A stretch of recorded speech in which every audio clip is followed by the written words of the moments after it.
The arena on the war moon of Xylos did not smell of blood. It smelled of ozone and crushed stone, a sterile, electric scent that promised violence without the mess of biology. Above the pit, the sky was a bruised purple dominated by the massive gas giant the moon orbited, casting a pale, sickly light over the 50,000 spectators screaming for a kill. Varia stood at the center of the crushed quartz floor.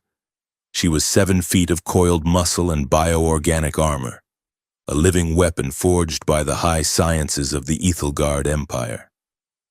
Her armor was not merely strapped to her body, it was a part of her. A symbiotic mesh of dark plating and shimmering, translucent filaments that breathed like a second skin. These filaments pulsed with a faint, rhythmic blue light, syncing with her dual hearts. Opposite her stood a challenger from the outer rim, a hulking crustacean creature wielding a kinetic hammer. He roared, a sound like grinding metal, and charged.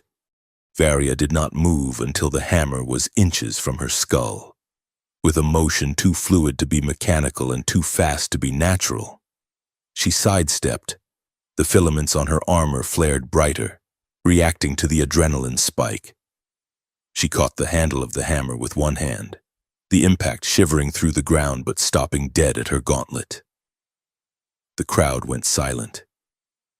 To stop a kinetic hammer mid-swing was physics-defying. It was a statement. She looked at the challenger. Her face, sharp-angled and pale violet, was impassive. Her eyes, solid black orbs that reflected the arena lights, narrowed slightly. "You are slow," she said, her voice amplified by the arena's acoustics. She twisted her wrist. The hammer handle snapped with the sound of a cannon shot before the challenger could register the loss. Varia struck. It was a single, open-palmed blow to the creature's chest plating. A shockwave of blue resonance energy erupted from her palm, passing through the armor and liquefying the nervous system beneath. The challenger collapsed, twitching once before going still. Varia stood over him, her chest heaving slightly, the blue filaments on her armor slowly dimming back to a resting hum. She did not raise her arms in victory. She simply turned and walked toward the heavy blast doors, leaving the roar of the crowd behind her like background static. In the Empire, the warcast did not perform for applause. They performed to remind the galaxy why the Ethelgard sat upon the throne. Here, heroes were worshipped as living gods, diplomats were tolerated as necessary inconveniences, and humans, the newest, softest additions to the galactic census, were officially protected. Unofficially, humans were hunted for sport, leverage, or worse. They were fragile things, easily broken, yet annoyingly persistent. 300 levels below the roaring arena, in the quiet, dustless sanctum of the Imperial Archive, Kalen Thorne was trying very hard not to become leverage. Kale was not a soldier. He was an analyst, a man who made his living reading patterns in supply manifests and trade agreements. He was built lean, with a stubborn jaw and eyes that always seemed to be taking apart the world to see how it worked. Right now, those eyes were fixed on a stream of hard light data floating in the air before him. The archive did not use screens. It used solidified photon streams, memories trapped in light. To read a file, you had to walk through it, letting the data wash over your retina. Kale stood inside a pillar of golden light, scrolling through centuries of shipping logs involving the outer colonies. "Found you," he whispered to himself. The data was subtle, small discrepancies in the energy signatures of cargo haulers. Ships marked as carrying grain but possessing the mass of heavy ordnance. Someone was moving weapons to the fringe systems, and they were doctoring the logs to look like humanitarian aid. He reached out to copy the data stream to his wrist unit. His hand trembled slightly. This was the restricted section, If the High Guard found him here, his diplomatic immunity would not save him. The Empire had a creative definition of accidents when it came to spies. A soft chime echoed through the vast crystalline hall. Kyle froze. The golden light around him turned a harsh, warning red. Identity unverified, a synthetic voice announced from the ceiling. Containment protocols initiated. Kyle cursed, a sharp, colorful word from the slums of Earth. He turned to run, but the light itself betrayed him. The photon streams hardened, turning from intangible data into solid bars of energy. He slammed his shoulder against the sudden cage, but it was like hitting a concrete wall. Steps echoed on the polished floor. Heavy, metallic steps. Kyle turned to see 3 figures emerging from the shadows of the data stacks. They were High Guard, encased in ceremonial silver armor that looked ornamental but could shrug off plasma fire. They held stun lances, the tips crackling with suppressed energy. The leader, a towering Ethel Guard with a crest of sensor spikes along his helmet, stopped 5 feet from the cage. "The human envoy," the guard said, his voice filtering through a vocoder. "Kalen Thorne. We were told you had a talent for being where you do not belong." Kale straightened his jacket. He forced a smile, though his heart was hammering against his ribs like a trapped bird. "I was just looking for the bathroom," Kyle said. "The layout of this place is a labyrinth. Do you have a map?" The guard did not find this amusing. He tapped a control on his gauntlet. The light cage shrank, pressing against Kale's shoulders, pinning his arms to his sides. "You have accessed restricted war memory," the guard stated. "The penalty is immediate erasure." "Of the data?" Kale asked, struggling to breathe against the pressure. "Of the viewer," the guard corrected. Kale closed his eyes. This was it. He had pushed too far, trusted his clearance codes too much. He waited for the searing pain of a lance, for the darkness. Hold. The voice was not synthetic. It was low, resonant, and carried a weight that made the air itself seem to vibrate. The guards snapped to attention instantly, their armor clattering. Kyle opened his eyes. Varya stood at the entrance of the aisle. She had removed her helmet, revealing a mane of silver-white hair that floated slightly, suspended by the static charge of her armor. Without the helmet, her presence was even more overwhelming. She was beautiful in the way a thunderstorm was beautiful, terrifying, elemental, and utterly indifferent to the survival of anything in its path. "Lady Varya," the guard captain said, bowing his head. "We have captured a spy. We were preparing for summary execution." "I see that," Varya said. She walked forward, her movement silent despite the heavy plating. She stopped in front of the light cage, looking down at Kale. He felt a strange sensation, like static electricity crawling over his skin. The hairs on his arm stood up. His teeth buzzed. This was the resonance field he had heard rumors about, the passive bioelectric output of the war-caste elites. "This is the human?" she asked. "Yes. Commander." He was accessing the supply archives. "Release him," Varya said. The guard captain hesitated. "Commander, he is a spy. The counselor has ordered—" "I do not care what Counselor Valak has ordered." Varya interrupted.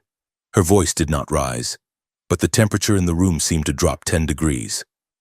"I requested a specialized analyst for a private inquiry. This human is the one I selected." Kyle blinked. He had never met this woman in his life. He had seen her on propaganda feeds, destroying tanks with her bare hands. But he was certain she did not know his name. "But, my lady," the guard stammered, "he is human. He is fragile." Varya looked at Kyle again, her black eyes dissecting him. "Then let us hope he is durable enough for my purposes. Release him. Now." The guard tapped his gauntlet. The light cage dissolved. Kale stumbled forward, gasping as his lungs expanded fully again. He looked up at Varia, rubbing his bruised shoulder. "Thank you," he said, his voice raspy. "Do not thank me yet," Varia said coldly. "You are not being freed human. You are being transferred." She turned and walked away, expecting him to follow. Kyle looked at the guards, who were glaring at him with a mix of hatred and confusion. He decided that following the 7-foot living weapon was the safer option. He jogged to catch up to her, his footsteps sounding frantic beside her long, measured strides. They walked in silence through the subterranean corridors of the military complex. The walls here were dark metal, pulsing with the same blue light that lived in Varia's armor. Every time they passed a security checkpoint, the threat sensors screamed, a high-pitched whine indicating a Class 1 lethal entity was present. Varia ignored the alarms. She simply walked through the scanners, and the machines quieted down, cowed by her authorization codes. Kale watched her from the corner of his eye. Up close, the filaments in her armor were mesmerizing. They shifted and flowed like liquid mercury. He knew enough xenobiology to know that the Ethelgard warcaste were genetically engineered from birth, their nervous systems fused with the technology they wore. She was as much machine as she was organic. His universal translator earpiece buzzed, trying to calibrate to the ambient dialect of the passing soldiers. "Where are we going?" Kale asked, trying to sound more confident than he felt. "To a place where we can speak without the council listening," Varia said. "You lied to them," Kyle said. "You did not request me." Varia glanced down at him. "Do not presume to know what I did or did not do." Kale stopped walking. Varia stopped 3 steps later, turning to face him. "Look," Kale said, crossing his arms. "I appreciate the save back there. Really. But I am not a soldier, and I am not a pawn. If you are taking me to a torture cell, I would prefer we just get it over with here. I am allergic to suspense." Varia tilted her head. A flicker of amusement crossed her face, gone so fast Kale almost missed it. "You are defiant," she noted, "for something so small." "I am compact," Kyle corrected. "It is efficient." He was trying to use a formal diplomatic phrase he had practiced. "I stand ready to serve your command." He cleared his throat and activated the formal register on his translator. "I stand ready to..." The translator let out a sharp whine. A spark jumped from the earpiece to his jaw, shocking him. Kale flinched, and the device garbled the syntax, mixing the phonetic structure of command with the Ethelgard word for physical desire. The resulting sentence, amplified by the corridor's acoustics, came out as, "My body aches to orbit your heaviness." Silence stretched in the hallway. It was absolute and terrified. 2 passing guards stopped dead, staring at Kale with their jaws open. Kale froze. He knew instantly by the heat rising in his neck that he had said something wrong. Varia stared at him. Her armor's filaments flared a bright, startled indigo. Then, a sound erupted from her throat, a sharp, barking noise. It took Kale a second to realize she was laughing. It was a rusty, unused sound, like a machine starting up after a century of silence. "My heaviness?" Varia repeated, the amusement rich in her voice. Kale fumbled with his earpiece. "Glitch." "That was a glitch. I meant command. I meant I am ready for your command." Varia stepped closer. The laughter vanished, replaced by a predatory focus. She crowded his personal space, looming over him. Kyle had to crane his neck back to look her in the eyes. The air around her tasted like copper and ozone. The static charge on his skin intensified, making his nerves jump. It was uncomfortable, bordering on painful. But beneath the pain was something else. A strange magnetic pull. A biological imperative that said danger and attraction in the same breath. You are bold, human, Varia said softly. You stand in the heart of a war moon, accused of espionage, and you make jokes about my mass. I am told humor is a defense mechanism, Kyle said, his voice tight. It is a poor shield against me, she said. She raised a hand. The armor on her gauntlet retracted, revealing gray, violet-tinted skin. Her fingers were long, tipped with sharp black nails. She brought her hand toward his face. Kale wanted to flinch, but his body refused to move. He was locked in the gaze of her black eyes. You know the stories of my caste, do you not? She asked. Kale nodded. I know.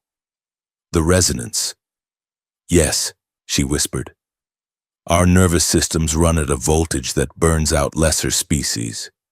We do not touch those we do not intend to kill. To be intimate with a war caste is a death sentence for a human. Your heart would stop before you could finish a kiss. She moved her hand closer. Her palm was inches from his cheek.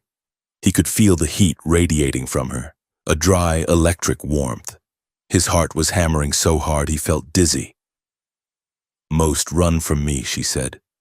They feel the static and they flee, but you are standing your ground. I am terrified, Kyle admitted. Good, Varia said. Fear keeps you sharp. She leaned down, bringing her face level with his. The filaments on her armor hummed a low, bass note that Kale felt in his chest cavity. If you survive my touch, you are worthy, she said. The words hung in the air, heavy and significant. It was not a threat. It was a promise, a challenge. She did not touch him. She held her hand there for 1 second longer, letting him feel the lethal potential of her, then pulled back. The pressure in the air vanished, leaving Kyle gasping as if he had just surfaced from deep water. Varia turned, her cape of woven mesh swirling around her. Come, she ordered. We are running out of time. Kale exhaled, wiping sweat from his forehead. He followed her, his legs feeling unsteady. He had faced interrogation squads and angry diplomats, but nothing had ever made him feel as raw and exposed as those 10 seconds in the corridor. They reached a heavy blast door at the end of the hall. Varia placed her hand on the panel, and it hissed open. Inside was not a cell, but a command deck. It was circular, filled with holographic displays of the star system. Standing by the central table was an older Ethelguard, his robes draped in the colors of the High Council. Counselor Valak turned as they entered. He was slim, his face scarred, his eyes burning with a fanatic's light. Varia, Valak said, his voice smooth and poisonous. I was told you intercepted the prisoner. I did, Varia said. You overstep your rank, Valak snapped. That human is a spy. He was stealing classified logistics data. He is to be executed to send a message to Earth. No, Varia said. She walked to the console and keyed in a sequence. He is not a spy. He is my trial bound. The room went dead silent. Kale looked from Varia to Valak. Confused, Valak's face turned a deep, furious purple. You cannot be serious. You invoke the right of binding for this thing, for a pet? He is useful, Varia said calmly. And by the laws of the caste, once I have declared him trial-bound, he is under my direct jurisdiction until I decide he has failed. You cannot execute him. Valak, not without challenging me to combat. She rested her hand on the hilt of the blade at her waist. Valak looked at the blade, then at Varia. He sneered. This is a mistake. Commander, the outer systems are preparing for war. We need a reason to strike them before they strike us. This human's espionage was the perfect justification. By saving him, you delay the inevitable. I do not want a war founded on lies, Varia said, If we fight because we must, not because you manufactured a crisis. Valak gathered his robes. You are soft, Varya. The humans have corrupted your instinct. Keep your pet. But when he betrays you, and he will, his blood will be on your hands. And I will ensure the Emperor knows of your hesitation. Valak swept past them, his shoulder brushing Kale's with deliberate force. Kale stumbled but caught himself. When the door hissed shut, Kale turned to Varya. Trial-bound? He asked. What does that mean? It means you belong to me, Varya said. She was typing rapidly on the console. It is an archaic law. Warriors could claim prisoners to test them for potential conscription. It is rarely used, and never for humans. So you saved me, Kale said. For now, Varya corrected. She brought up a holographic map of the archive. I saw the data you were stealing. Kyle, she said, not looking at him. You found the discrepancies in the cargo logs. You knew? Kale asked. I suspected, Varya said. Someone is funneling weapons to the rebellion. Someone high up. They want the humans to be blamed for the attack so the Council will authorize a full-scale invasion of Earth and the colonies. Valak wants a quick war to boost his political standing. And you want to stop it? I want the truth, Varya said. I am a warrior. Kyle, I kill when I am ordered to. But I will not slaughter a species to cover up a politician's crime. She turned to him. The blue light of the hologram illuminated her face, making her look like a statue carved from ice. Here is the bargain, she said. You have the analytical mind I lack. I have the clearance and the power you lack. We work together. You find the proof of who tampered with the archive, and I keep Valak from disintegrating you. And if I say no, Kale asked. Then I release you to the Council, Varya said simply. And you die. Kale looked at the map. He looked at the impossible complexity of the alien woman standing before him. He thought about the static charge of her skin and the way she had looked at him in the corridor. I have rules, Kyle said. Varya raised an eyebrow. You are in no position to negotiate. I am if you need me, Kyle said. Rule 1. You tell me everything.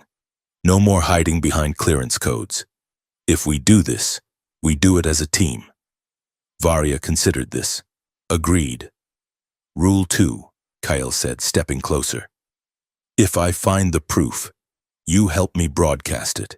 Not just to your emperor, but to Earth. I want my people to know they are being framed. Agreed, Varya said. Rule 3, Kale said.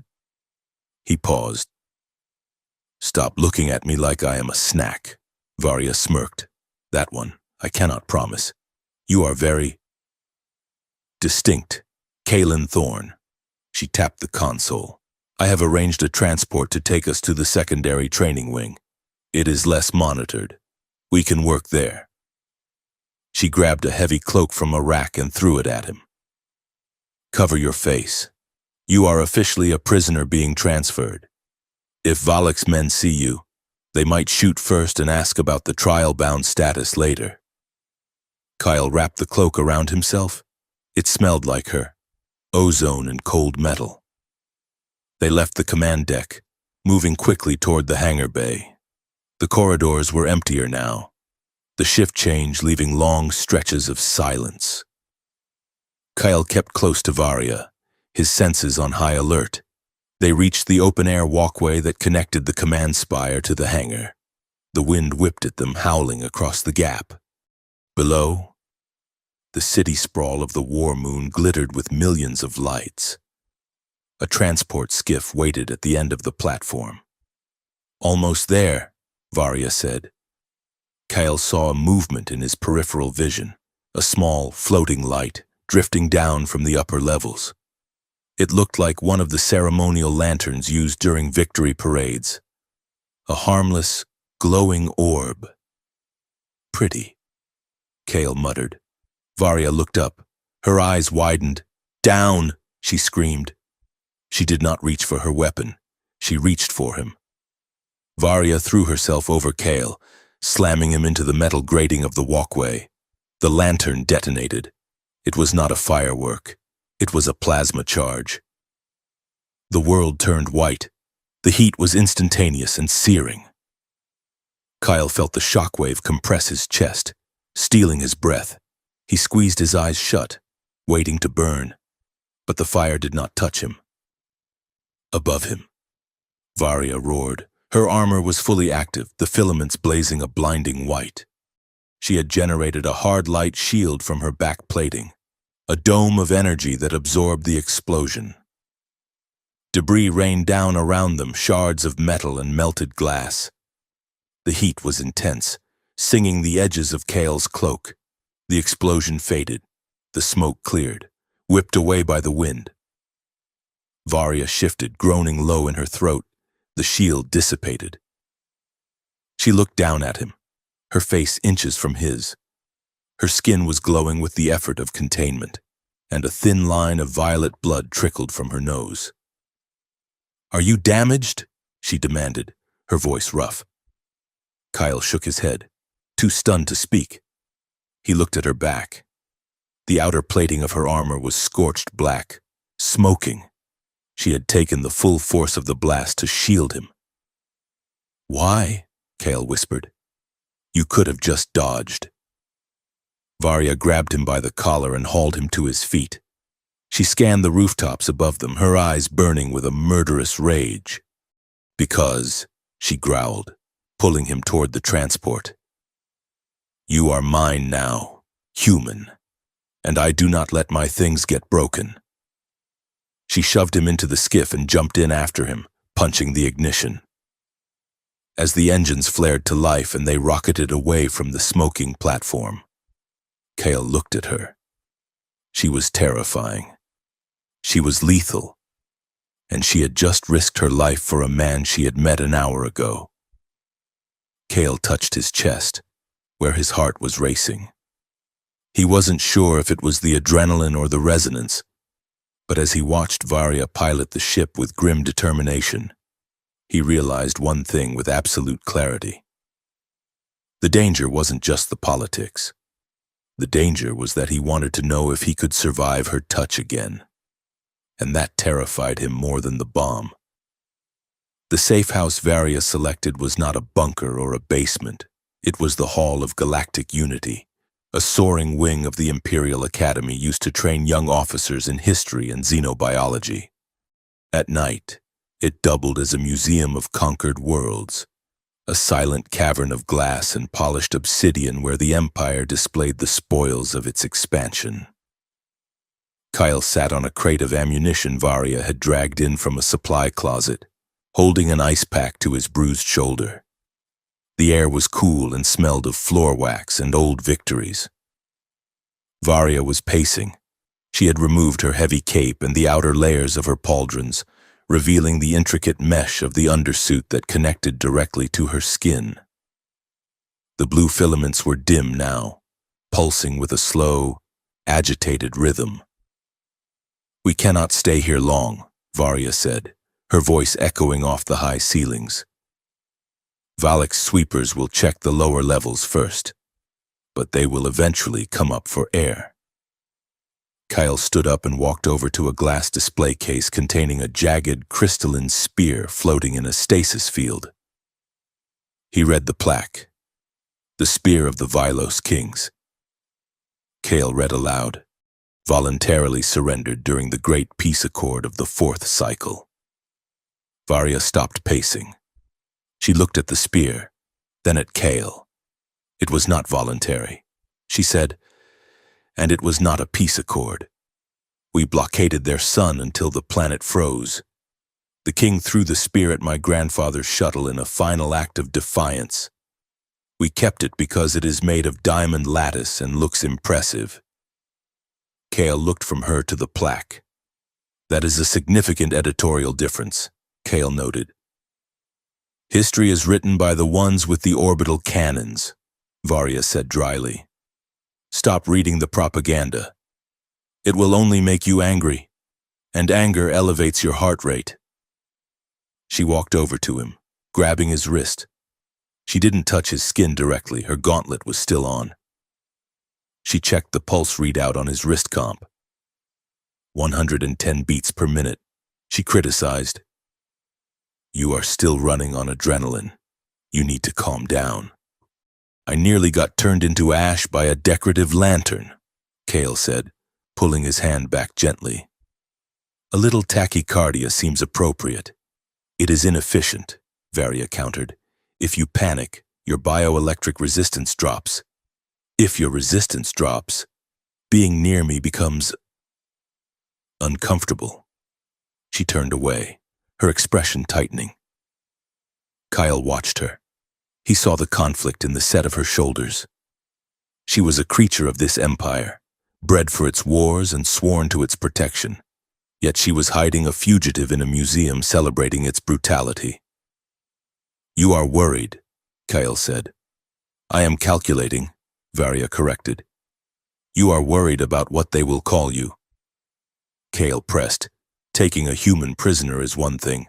Protecting him from a High Council assassination attempt is another."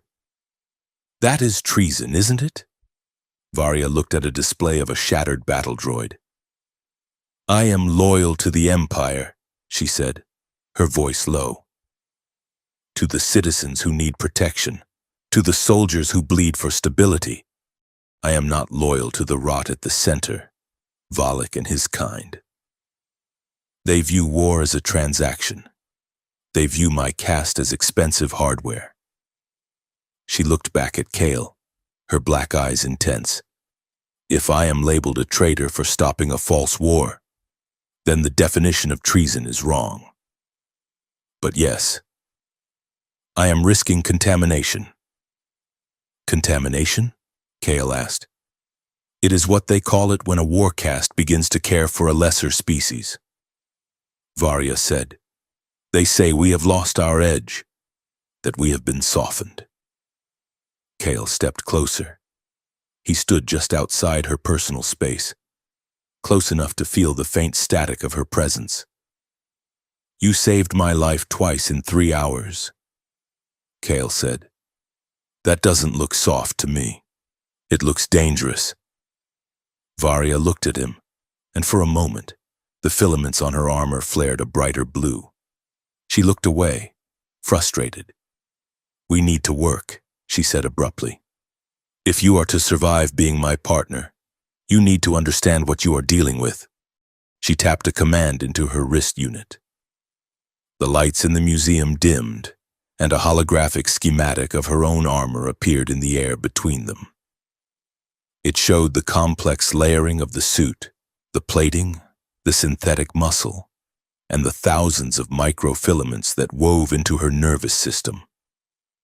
"The touch is not magic," Varia explained, pointing to the glowing red lines in the hologram. "My species was genetically altered 3,000 years ago. Our nervous systems are wired to broadcast bioelectric energy. It makes us faster, stronger, and allows us to interface with our ships and weapons directly." She tapped her chest plate. "But the armor amplifies it. These filaments, they are not just wires. They are a neural oath. They are keyed to my emotional state. When I am calm, the resonance is contained. When I am angry or afraid or otherwise compromised, the safeties disengage. The resonance spikes. So if you lose control, you fry everything around you." Cale summarized. "Essentially," Varia said, "it is why we are trained to be emotionless, why we are kept separate. Intimacy creates feedback loops. If I feel too much, the armor thinks I am in combat mode. It tries to weaponize the emotion." Cale looked at the schematic, then at the real woman standing in the shadows. He realized the tragedy of it. She was built to be alone. Her capacity to feel was directly tied to her capacity to destroy. "We need to map your nervous system," Varia said, breaking the silence. "I need to know your breaking point before we reach it." The next 4 hours were a blur of grueling, bizarre survival training. Varya did not go easy on him. She treated him like a recruit, barking orders and correcting his posture with ruthless efficiency. She made him sit in a tank of ice water scavenged from the cryo lab to practice lowering his heart rate under thermal stress. "Breathe," she ordered, standing over the tank.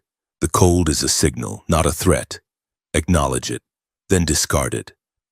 "I am acknowledging that my toes are gone," Kyle chattered, his teeth clicking together. "Focus," Varya snapped. She attached sensors to his temples and chest, monitoring his neural responses while she walked around him, purposefully flaring her resonance field. Kale felt it like a physical weight, a buzzing in his molars, a prickling heat that fought against the ice water. At one point, he slapped a diagnostic patch onto her arm to check her output levels compared to his own. The small medical device beeped angrily and flashed red text. "What does it say?" Varya asked, frowning. Kale looked at the readout and laughed, a dry, shivering sound. "It says hardware overclocked," he said. "It thinks you are a malfunctioning generator." Varya snatched the patch off her arm and crushed it. "My hardware is functioning perfectly," she muttered. "It is your sensors that are inadequate." Despite the grueling pace, the dynamic between them shifted. The fear Kale had felt in the corridor was replaced by a strange, focused camaraderie. He began to notice the small things, the way she always stood between him and the door, the way she tracked his movement with her eyes, not as a target but as a satellite she was keeping in orbit. There were moments of closeness that felt heavier than the training. When she adjusted the sensors on his chest, her gloved fingers lingered near his skin. When they reviewed the data on a holopad, their shoulders almost brushed, and the air between them grew thick and charged. Eventually, Varya called a halt. Kyle climbed out of the ice tank, wrapping himself in a thermal blanket. He sat on the floor, shivering but feeling strangely alert. Varya sat on a bench opposite him. She looked tired. Controlling her resonance around him for this long was taking a toll. "You did better than I expected," she admitted. "Your neural plasticity is high for a human." Kale rubbed his arms to generate heat. "So, am I ready?" he asked. "No," Varya said immediately. "You are barely adequate, but we are out of time. We need to analyze the data you stole from the archive before we go hunting for witnesses." She paused, looking at her hands. "But first, we must set the rules." "Rules?" Kyle asked. "Boundaries," Varya corrected. "Until you can stabilize your heartbeat completely under exposure, there will be no direct skin contact. None. If I touch you without the dampening layers of my suit, the shock could stop your heart. I will not be the reason you die." "Kale." Kale looked at her. He saw the genuine fear in her eyes, but she was terrified of breaking him. He stood up, clutching the blanket like a royal robe. "I have a boundary too," he said. Varya looked up, surprised. "You?" "Yes, me," Kale said. "I am not a recruit, Varya, and I am not a pet you are trying to housebreak. If we are doing this, if we are going up against Valak and the Council, you have to stop treating me like something fragile you are trying to protect." "I treat you like that because you are fragile," Varya said. Kale dropped the blanket. He walked over to her, stopping just inches from her boots. "I am durable," he said softly. "I survived the explosion. I survived your interrogation. I am still here. If you want me, you have to treat me like a partner. Not a trophy you are keeping on a shelf." Varya stared at him. Her breathing hitched slightly. "You want to be tested?" she asked, her voice dropping to a whisper. "I want to know," Kyle said. I want to know what I am up against. No more theory. Varya stood slowly. She towered over him, but Kyle didn't back down. She held up her right hand, slowly, deliberately. She unsealed the wrist lock of her gauntlet. The hiss of depressurization was loud in the quiet museum. She pulled the gauntlet off. Her hand was large, elegant and gray, the skin faintly luminous. Without the glove, the air around her hand shimmered like heat rising from asphalt. This is a trial, Varya warned. One touch. If you collapse, we stop, and you never ask again. Kale nodded. Do it. Varya reached out. She moved with agonizing slowness, giving him every chance to pull away. Kale forced himself to stand still, forcing his breath to remain steady. Her fingertips grazed the skin of his forearm. It wasn't like a static shock. It was like sticking his arm into a warp drive. A jolt of pure, white-hot energy slammed into his nerves. Kale gasped, his back arching involuntarily. His vision blurred, white spots dancing in front of his eyes. He felt a rush of emotion that wasn't his own, a tidal wave of disciplined rage, ancient sorrow, and a terrifying, hungry desire. It was her. He was feeling her. His knees buckled. He fell forward. Varya caught him instantly, but with her gloved hand. She yanked her bare hand back as if she had been burned. "Kyle!" she shouted, her voice cracking. Kale hung in her grip, gasping for air. His arm throbbed where she had touched him, a red mark blooming on the skin like a sunburn. His heart was galloping, skipping beats, then racing again. He blinked, clearing the white spots from his vision. He looked up. Varya was looking at him with a mixture of horror and fury. "I told you," she hissed. "I told you it was too dangerous, you foolish, stubborn little—" "I'm okay," Kale wheezed. He managed a crooked, painful grin. "I'm okay. It just tingles a bit." "Tingles?" Varya looked ready to shake him. "You went into cardiac arrhythmia for 3 seconds, but I didn't stop," Kyle said. He stood up, leaning heavily on her armored shoulder. "I didn't stop. I'm still standing." Varya looked at him. The fury in her eyes softened, replaced by something else. Wonder. She looked at her bare hand, then back at him.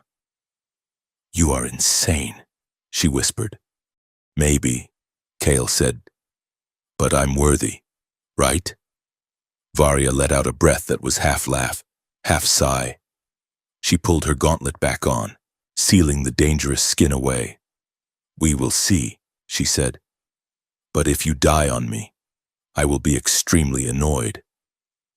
She helped him sit back down on the crate, then moved to the console where she had uploaded the data from Kale's wrist unit. She needed a distraction, and so did he. "Look at this," she said, bringing up the holographic logs. Kyle squinted at the display, his head still swimming. The data stream showed the cargo manifests he had found, but Varya had cross-referenced them with military comms. "Here," she pointed, "the ships carrying the weapons to the outer rim. They are marked with human registry codes. The comm logs use human slang, human encryption." Kale leaned in. "It's fake," he said. "Look at the syntax. No human from the colonies uses the word payload in that context. We say package, and the encryption keys. They are too perfect. They are textbook Earth military codes from 10 years ago." "Someone is manufacturing hate," Varya said grimly. "They are staging these attacks to look like human aggression. They are using synthetic DNA left at the crash sites to prove it." "Synthetic DNA?" Kale asked. "Clone tissue," Varya said. "Vat-grown. It is illegal, but the Council has access to the old gene forges. They are printing bodies to leave behind as evidence." "This is massive," Kale said. "If we can prove this, we need a witness." Varya interrupted. "Data can be faked, Logs can be altered. We need someone who can testify to the forgery. She swiped the map to the capital city sector. Here, the pleasure district. There is a broker named Drix. He is a translator, a gambler, and a part-time comedian. He handles the black market comm traffic for the lower councilors. If anyone knows who ordered the fake codes, it is him. A comedian? Kale asked. We are betting the fate of two species on a guy who tells jokes? He is expensive, Varia said, pulling her cape back on and checking her weapons. But he is honest, which is why he is usually broke. The capital city of Xylos was a vertical nightmare of neon and gravity beams. Towers stretched up into the smog, connected by shimmering bridges of hard light. It was loud, crowded, and smelled of exotic spices and engine grease. Varia and Kyle moved through the crowds in the lower district. Varia wore a heavy hood that shadowed her face, but her height still drew stares. Kale walked beside her, keeping his head down. They found Drix in a back alley club called the Zero-G Lounge. Drix was a small, multi-limbed creature with large ears and a nervous twitch. He was currently on a small stage, telling a joke about a diplomat and a warp core to a silent, unamused audience of mercenaries. Rough crowd, Kyle muttered as they approached the stage. Varia didn't wait for the set to finish. She stepped up to the edge of the stage and placed a heavy bag of credits on the floor. The sound cut through the murmurs of the crowd. Drix stopped mid-punchline. He looked at the credits, then at the hooded figure. I don't do private shows. Tall and scary. Drix squeaked. Unless that bag is full of Imperials? It is, Varia said. We need to talk. Drix's eyes widened. He recognized the voice. He scrambled off the stage, grabbing the bag. Out back, he whispered. Quickly, before my audience realizes I'm not funny. In the alleyway behind the club, Drix counted the credits with 2 hands while nervously adjusting his collar with the third. The Black Archive hack, Drix said, shaking his head. Everyone is talking about it. They say a human spy melted the core. It wasn't melted, Kale said, and I didn't hack it. I walked in. Drix looked at Kale. Oh, you're the human. You look squishier in person. We need the source of the fake comm codes, Varia said, looming over him. Who hired you to encrypt the logs? Drix? I didn't do it, Drix yelped. I refused. I have standards. I only forge marriage licenses and lottery tickets, but I know who did. It was Counselor Valek's personal aide. He came to me first. When I said no, he went to the gene forges. Will you testify? Kale asked. Testify? Drix laughed hysterically. Against Valek? I'd rather juggle plasma grenades. The alleyway lights suddenly turned red. A low, mechanical hum vibrated through the ground. Varia whipped around, her hand going to her sword. Too late, she growled. At both ends of the alley, blast doors slammed shut. From the rooftops, dark shapes dropped down, elite palace guards, their armor matte black, their weapons raised. Surrender! A voice boomed from above. Drix shrieked and hid behind a dumpster. Varia grabbed Kale and shoved him behind her. She drew her blade, the metal humming with resonance. We are cornered, Kyle said, looking up at the sheer walls of the buildings. Varia looked at the sky bridge 100 feet above them. Do you trust me? She asked. Kale looked at the guards closing in. Statistically, yes.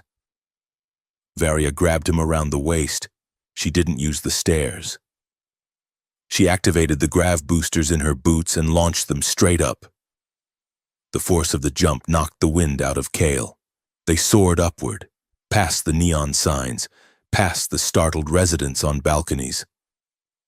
Varia landed on the sky bridge with a heavy metallic clang, shattering the glass railing. Run! She shouted, pulling him along the suspended walkway. Laser fire erupted behind them.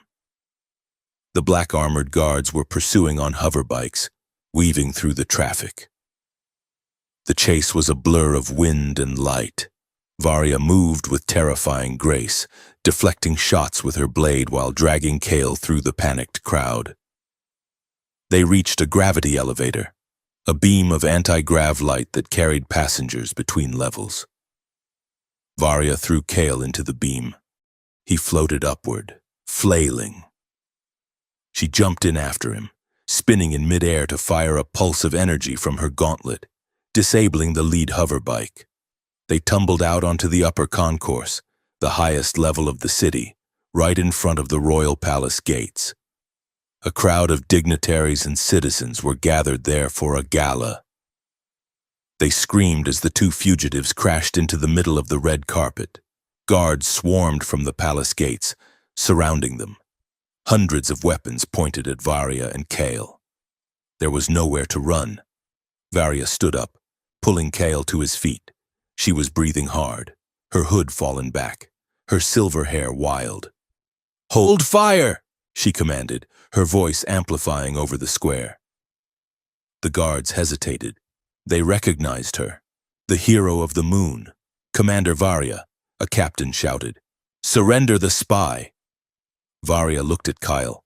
She looked at the terrified crowd, at the cameras floating nearby, broadcasting live to the city. She made a choice. She ripped the armor plating off her left shoulder, exposing the skin where the biofilaments entered her body. "I claim him," she roared, her voice shaking the glass of the nearby towers. She grabbed Kale's hand and pressed it against her exposed shoulder. This time, the shock was different. It wasn't a jolt of pain. It was a visible arc of blue lightning that wrapped around Kale's arm and Varya's body. The air screamed with the power of it. The mark of the trial appeared on Kale's hand, a glowing, intricate geometric pattern burnt into his skin by her energy. "He is trial-bound," Varya shouted, the resonance of her voice making the guards stumble back. "By the ancient rites, he is part of my blood until the trial is concluded. To harm him is to harm a war-caste high commander." The crowd gasped. The camera zoomed in on the glowing mark on Kale's hand. Varya looked at the captain, her eyes blazing with blue fire. "Do you wish to declare war on me, Captain?" The captain lowered his weapon. He looked terrified. No one challenged a war-caste in a resonant state. "Let them pass," the captain whispered. Varya grabbed Kale, who was staring at his glowing hand in shock, and marched him past the stunned guards into the sanctuary of the public transport hub. They didn't stop until they were deep in the automated cargo sector, hiding in a shipping container. Kale slumped against the wall, cradling his hand. The mark was fading, but the skin still felt hot. "You just told the whole planet we are." "Bonded," Kale said. "It was the only way," Varya said. She was slumped opposite him, looking exhausted. "The public declaration gives you status. They cannot kill you quietly now. The people are watching." Kale looked at her. "Thank you." "Don't thank me," Varya said bitterly. She pulled a datapad from her belt. "I downloaded the full schematic of the archive while we were in the museum," she said. "I wanted to see how you got in." "And?" Varya turned the pad to show him. "The door didn't malfunction. Kyle, the security protocols were disabled 3 seconds before you arrived." Kyle frowned. "By who?" "By the system itself," Varya said. She scrolled down. There was a command line in the code. Subject, K, Thorn. Priority, Alpha. Destination, Containment Sector. 4. Sector 4? Kale asked. "That is where I was patrolling," Varya said softly. She looked at him, her eyes wide with a dawning realization. "You didn't break in. Kyle, you were invited, and you weren't sent to prison. You were sent to me." "Someone knew I would save you," Varya whispered. Someone predicted my psychological profile with 99% accuracy. They used you as bait to trap me into treason. Kale felt a chill that had nothing to do with the cold. So this whole thing, the archive, the meeting, the bond, it was a setup. Yes, Varya said. We aren't fighting a conspiracy.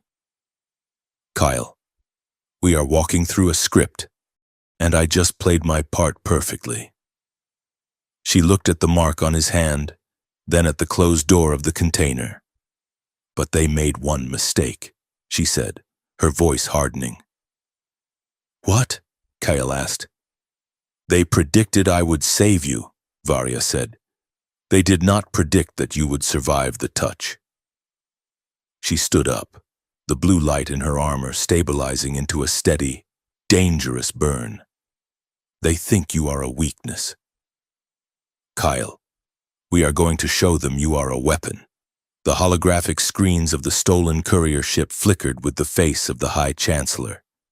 His voice, amplified by the ship's comms, filled the cramped cockpit with a calm, poisonous authority. The traitor Varya, once a daughter of the war caste, has fallen, the Chancellor announced. He was addressing the entire empire, corrupted by alien influence, softened by the touch of a human spy. She has abandoned her duty for a pet. She is to be considered a hostile combatant. Varya sat in the pilot's seat, her hands gripping the controls so hard the leather creaked. She did not look at the screen, but Kyle watched her reflection in the dark glass of the viewport. Her jaw was set like granite, but her eyes betrayed a storm of humiliation. Softened, Varya repeated, the word tasting like ash in her mouth. I have held the northern line against the Vord swarm. I have shattered moons, and they call me softened because I refuse to murder you. Kyle reached out to touch her shoulder, then remembered the rules and pulled his hand back. They have to discredit you, Kale said quietly. If they admitted you were acting on principle, they would have to admit the council is corrupt. Calling you love-struck is easier than calling you a revolutionary. Varya reached forward and snapped the comms off. The cockpit plunged into silence, save for the hum of the engines and the nervous tapping of Drix's claws on the navigation console. I am doing this for the money, Drix announced loudly, breaking the tension, just for the record. The bounty on your heads is currently 40,000 credits. I am only helping you because I expect a 50,000 credit consulting fee when we clear our names. Drive the ship, Drix. Varya growled. I am driving, Drix retorted, his four hands flying over the controls. But this is a courier vessel, not a stealth frigate.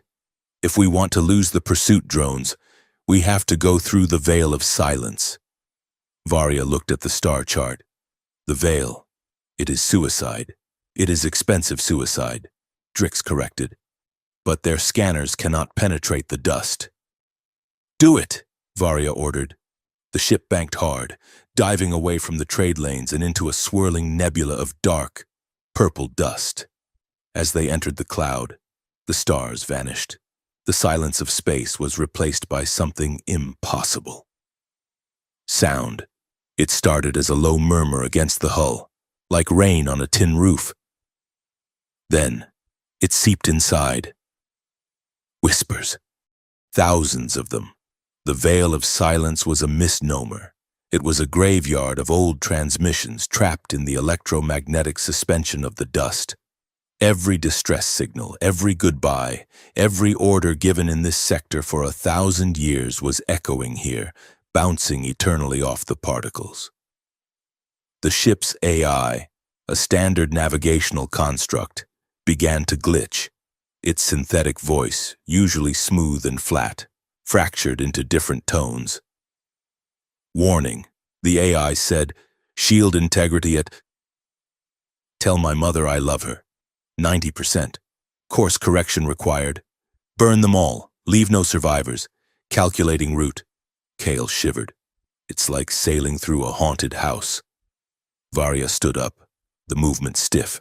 Her armor was damaged from the escape. The blast shielding on her back fused and cracked. "Keep us steady," she told Drix. "I need to effect repairs. If the pressure seal blows while we are in this dust, the static will fry us both." She looked at Kale. "You, come with me. I need another pair of hands." They moved to the small cargo hold in the back of the ship. It was dimly lit, cluttered with crates of illicit unrefined ore the previous owner had been smuggling. Varia cleared a space and sat on a heavy metal locker. She reached behind her neck and disengaged the magnetic locks of her upper chest plate. With a hiss of depressurization, the heavy armor slid off, revealing the biosuit beneath. Kyle had seen the suit's schematic, but seeing the reality was different. The black mesh was not just fabric, it was fused to her skin at key ports: the spine, the shoulders, the base of the skull. Around these ports, her gray skin was scarred, a map of the pain she had endured to become a weapon. The filaments that usually glowed a fierce blue were dim now, flickering like a dying light bulb. "The explosion damaged the regulator coil," Varia said, gesturing to a fused lump of metal on her shoulder blade. "I cannot reach it. You must pry it loose." Kyle hesitated. "If I touch the wrong thing." "Use the insulated ply tool," Varia said, handing him a heavy rubber-coated instrument. "And do not miss." Kyle stepped behind her. The air in the hold was cold, but heat radiated from her body. He could smell the ozone scent of her blood and the metallic tang of the damaged suit. He worked carefully, leveraging the tool under the fused plate. Varia sat perfectly still, but every time the metal groaned, the muscles in her back knotted. "You are hurting," Kale said softly. "It is irrelevant," Varia replied, her voice tight. "It is not irrelevant to me," Kale said.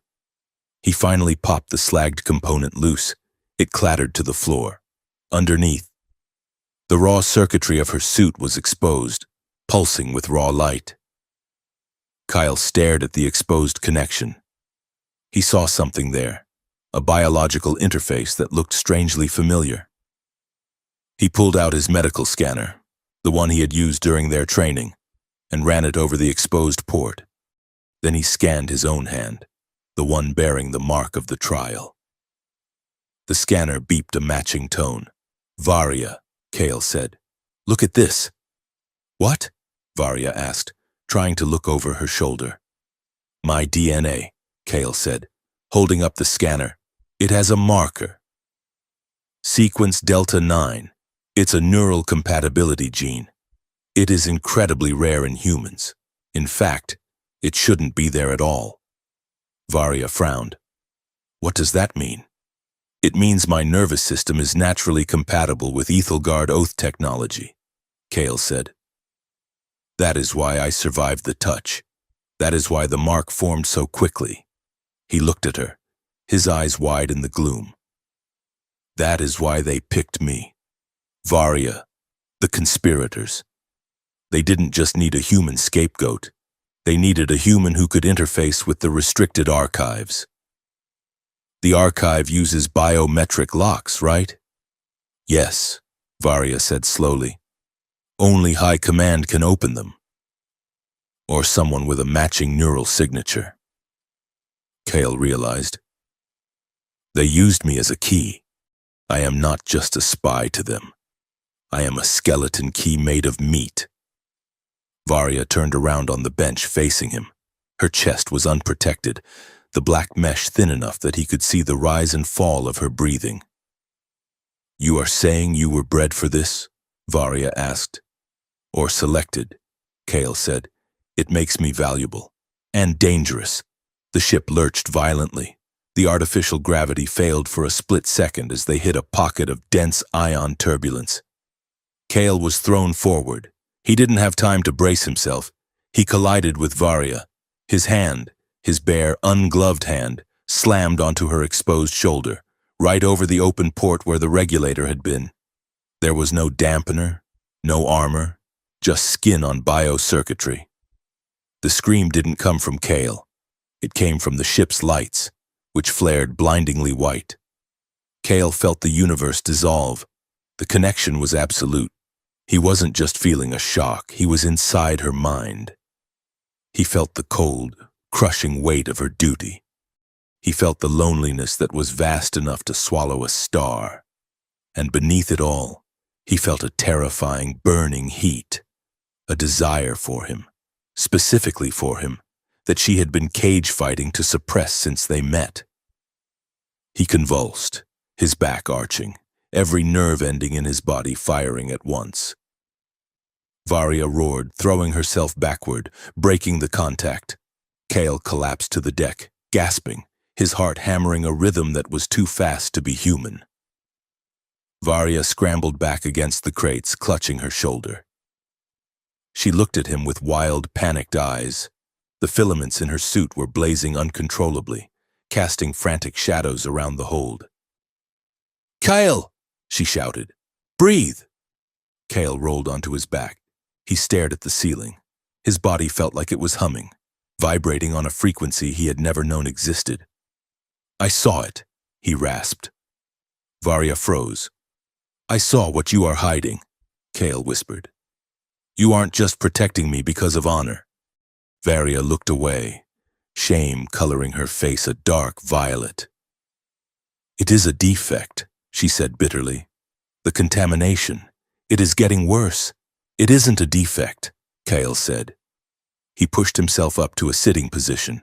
His limbs were shaking, but he felt strangely energized, as if he had just drunk pure oxygen.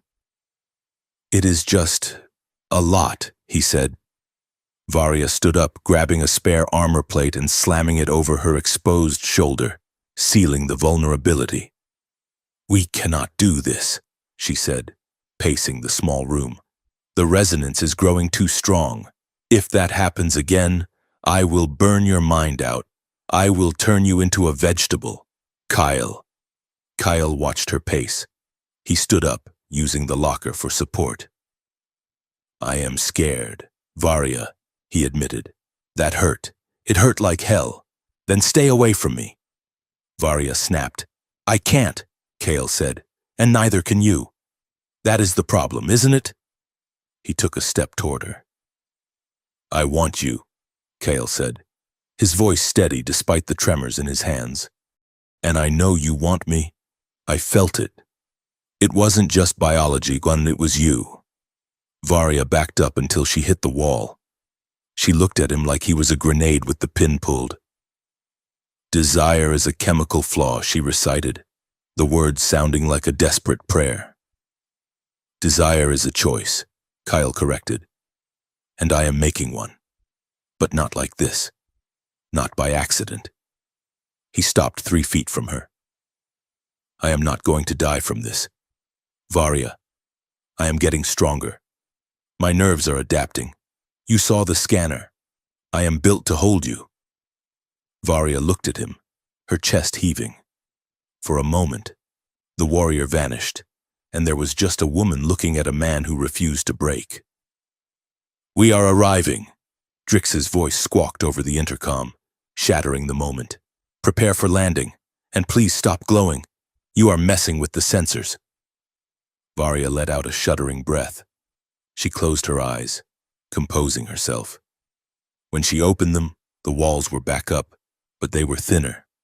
"Get to the cockpit," she ordered, her voice rough. "We have a witness to find." The outpost of Oakhaven was a rusting platform drifting in the debris ring of a dead gas giant. It was a place for people who did not want to be found. They landed the ship on a precarious extendable arm. Varia, fully armored now and carrying her kinetic blade, led the way. Kyle followed, a blaster pistol Drix had given him feeling heavy and awkward in his hand.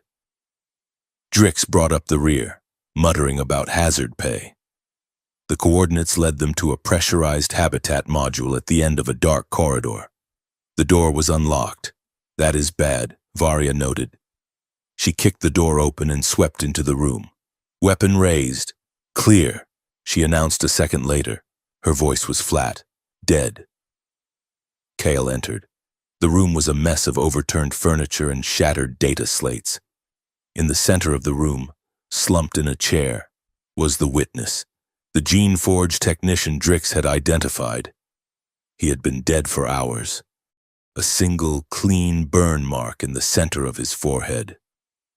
Precision shot, Varia said, scanning the room. Military grade. Kyle walked over to the desk. There was a data pad sitting prominently in the center, untouched. It's a setup, Kyle said. Why leave the data? He picked it up. The screen flared to life. It displayed a single message. Payment received. Mr. Thorne. The loose end is tied. Kale dropped the pad like it was hot.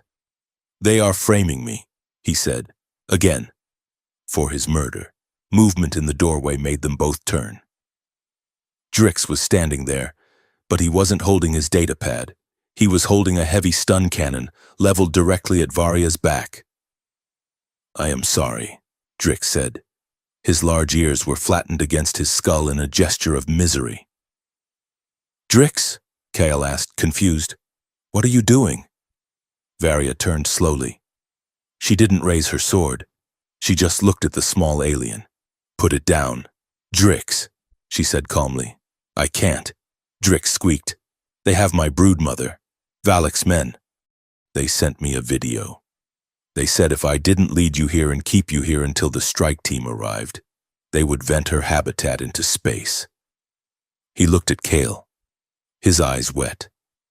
I really am sorry. Human. You are funny. I liked you. A heavy thud echoed against the hull of the station, magnetic grapples locking on. They are here, Varia said. She moved. She was faster than the stun cannon. She closed the distance to Drix in a blur of motion, slapping the weapon out of his hands. She grabbed him by the throat and slammed him against the wall, lifting him 2 feet off the ground. Varia! Kale shouted. Varia's blade was at Drix's neck. The blue energy of the edge hummed, singing the fine hairs on the alien's chin. Drix squeezed his eyes shut, waiting for death. Varia's face was a mask of fury. This was the betrayal Valak had predicted. This was the weakness of trusting mercenaries. Do it, Drix whimpered. I deserve it. Varia's hand trembled. The resonance in the room spiked, the lights flickering. Kyle stepped forward. He didn't raise his gun. Varia, Kyle said firmly. Look at me. Varia didn't look. She stared at the traitor. If you kill him, Kale said, you prove them right. You prove that power is just cruelty with a better uniform. Varia's grip tightened. He sold us. Kale. He is scared, Kale said. He is protecting his family, just like you are protecting me. Varia froze. The comparison hit her like a physical blow. She looked at Drix, terrified, pathetic, doing the unthinkable to save someone he loved. She deactivated her blade. She dropped Drix. He hit the floor, gasping for air. Get up, Varia ordered. Drix looked up, disbelief on his face. You aren't going to kill me? No, Varia said. She turned to the door, listening to the sound of boots marching down the corridor. But you are going to help us escape, and then you are going to tell us where Valak is holding your mother. Drix scrambled to his feet. There is a maintenance hatch, under the rug. It leads to the ventilation shafts. Go, Varia commanded. They pried the hatch open. Kyle dropped in first, then Drix. Varia paused, looking back at the door. The cutting torches were already burning through the lock. She dropped a small metal disc on the floor, a sonic pulse mine. Just to be polite, she muttered, and dropped into the dark. They navigated the ventilation tunnels, emerging near the station's waste disposal airlocks. Drix's ship was gone, impounded or destroyed by the arriving strike team. We need a new plan, Kale said, wiping grease from his face. We have no ship, no witness, and half the fleet is looking for us. We do not need a witness, Varya said. We need the truth, and the truth cannot be found in a person. People break. She looked at Drix. Where is the nearest jump gate to the Proxima sector? Proxima? Drix asked. That is the dead zone. There is nothing there but ruins. Exactly, Varya said. She turned to Kale. Before the Empire, my people built great machines to regulate the resonance of our planet. They were called resonance looms. They recorded the bioelectric history of our race. They are truth engines. They cannot be forged because they read the intent of the user, not just their words. There is one left? Kale asked. There is one in the ruins of the first temple, Varya said. If we can reach it, I can interface with it. I can record the truth of what Valak has done.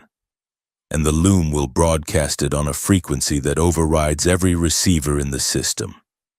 It is the voice of our ancestors. No one can silence it. But how do we get there? Kale asked. We steal their ship, Varya said, a grim smile touching her lips.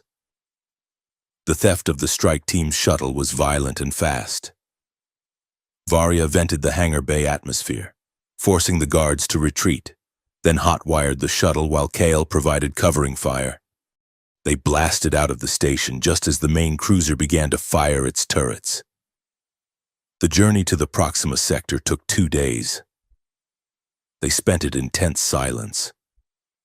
Drix sat in the corner, consumed by guilt, working on encryption algorithms to try and locate his family. Varya spent the time meditating, trying to repair the psychic cracks the accidental touch had left in her armor. Kale spent the time watching her. He knew now. He knew that the line between them was paper thin, and that crossing it would either save them or burn them both to ash. They landed on the ruin world. It was a planet of gray stone and wind, dotted with the colossal skeletons of ancient megastructures. The first temple sat on a cliff edge, a massive spire of obsidian that hummed with a low, thrumming vibration. They entered the temple.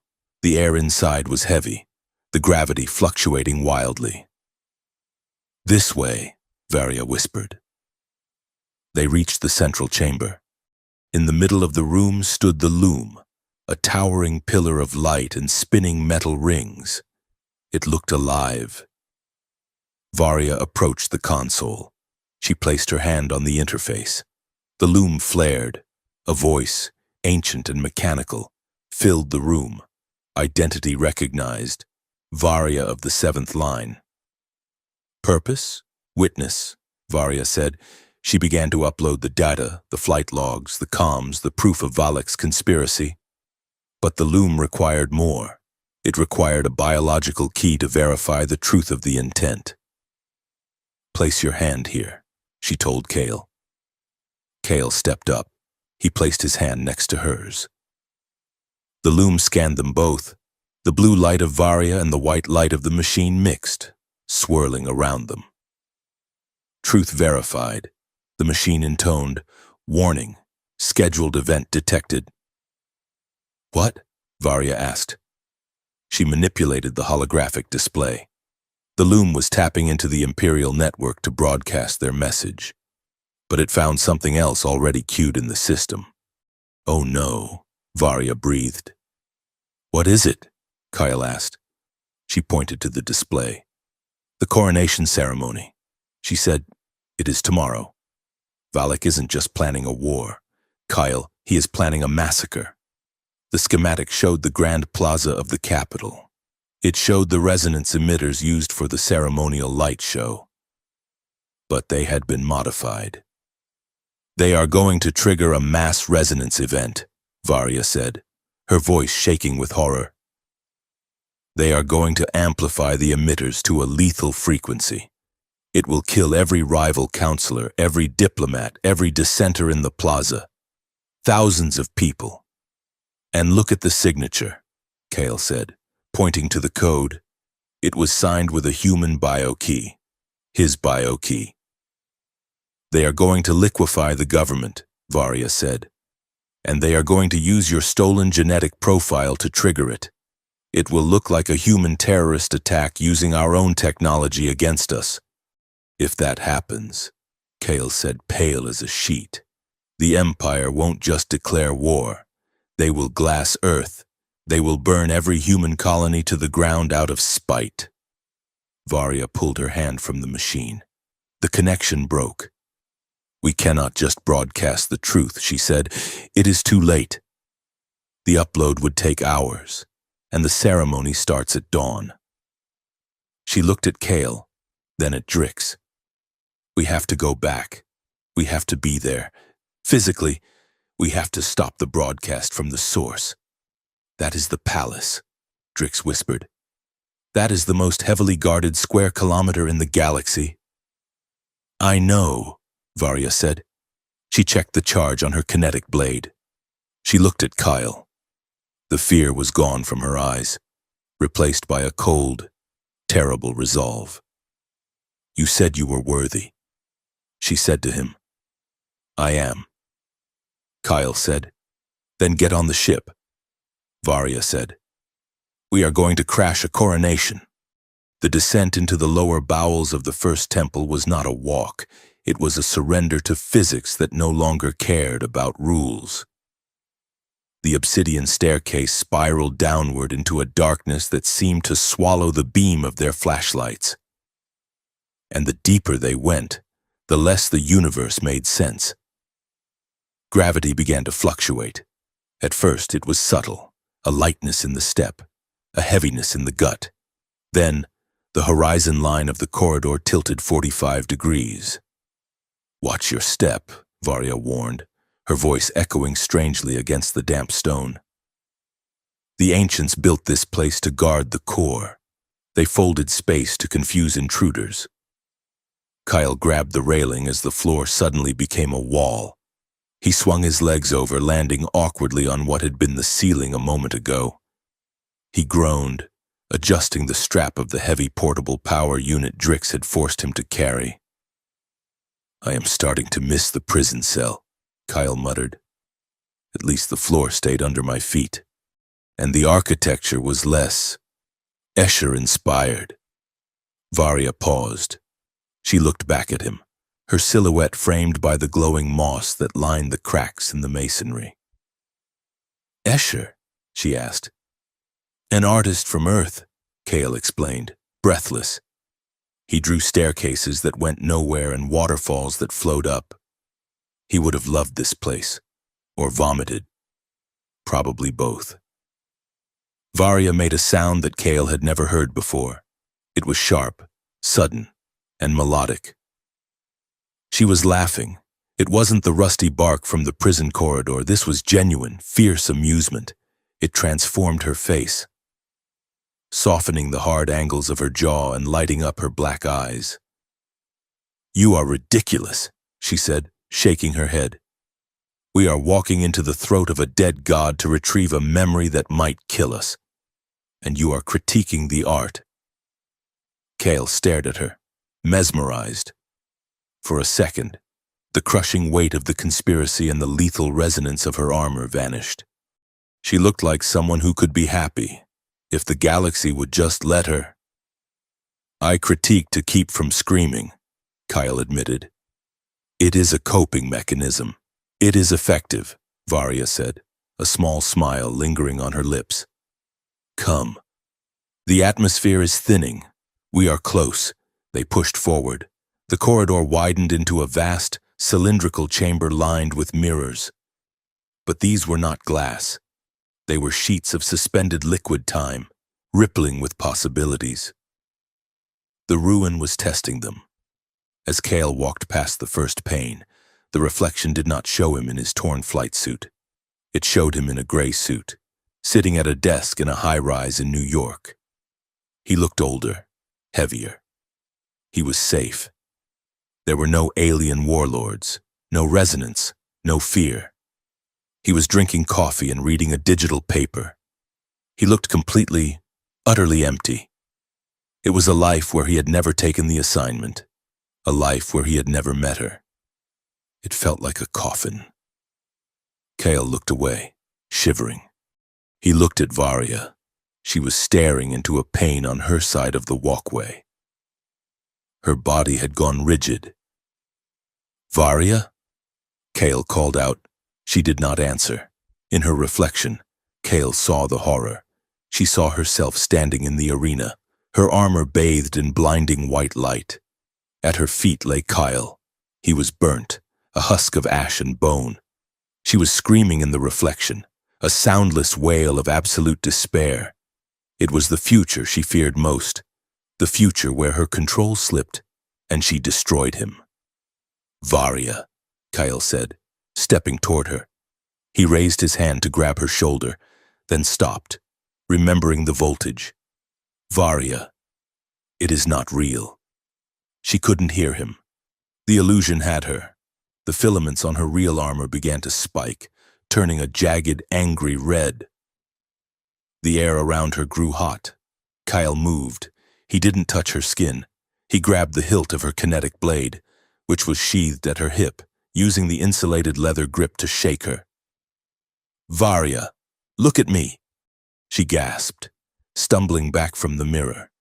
Her eyes were wide, the pupils dilated. She looked from the reflection of the dead man to the living man standing beside her. "I killed you," she whispered, her voice trembling. "In the glass. I burned you to nothing." "You didn't," Kale said firmly. He stepped between her and the mirror, blocking the view. "I am right here. I am solid. I am annoying. I am critiquing the art. Remember?" Varya stared at him, her chest heaving. She reached out as if to touch his face, then yanked her hand back, curling her fingers into a fist. "We should not be here," she said. "This place, it digs up the rot." "We are almost there," Kale said. He pointed to the end of the hall, where a single pure white light pulsed. "Just keep your eyes on the light. Don't look at the walls." They ran the rest of the way, the possible futures whispering at their heels. At the center of the sanctum, gravity normalized. In the middle of the room, hovering above a pedestal of black metal, was the data core. It was not a machine. It was a biological entity of pure light, a swirling mass of golden neurons suspended in a containment field. It hummed with a sound that was felt in the teeth rather than heard. The entity shifted as they approached, the light coalescing into a vague humanoid shape. Seekers. A voice spoke in their minds. "The blood of the builders. The blood of the dirt." Varya stepped forward, bowing her head. "I am Varya of the 7th line," she stated formally. "I seek the testimony of the past. The past is heavy." The entity replied. "Why do you wish to carry it?" "Because the present is a lie," Varya said.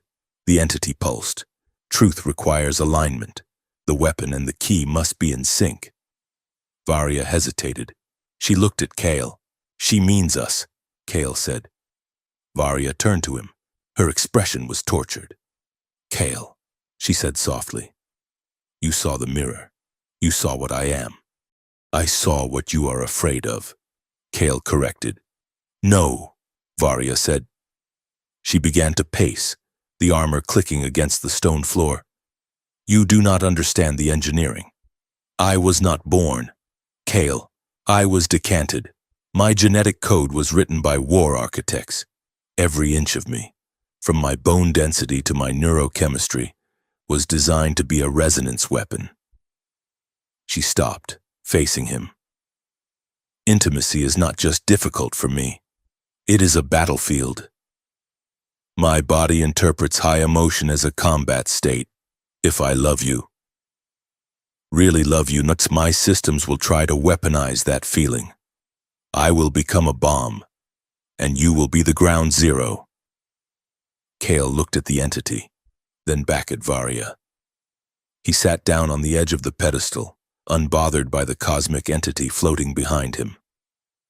"You think you are a weapon because that is what they wrote in your manual," Kale said. but user manuals are often wrong. He tapped his chest. I am a spy. I was bred to lie.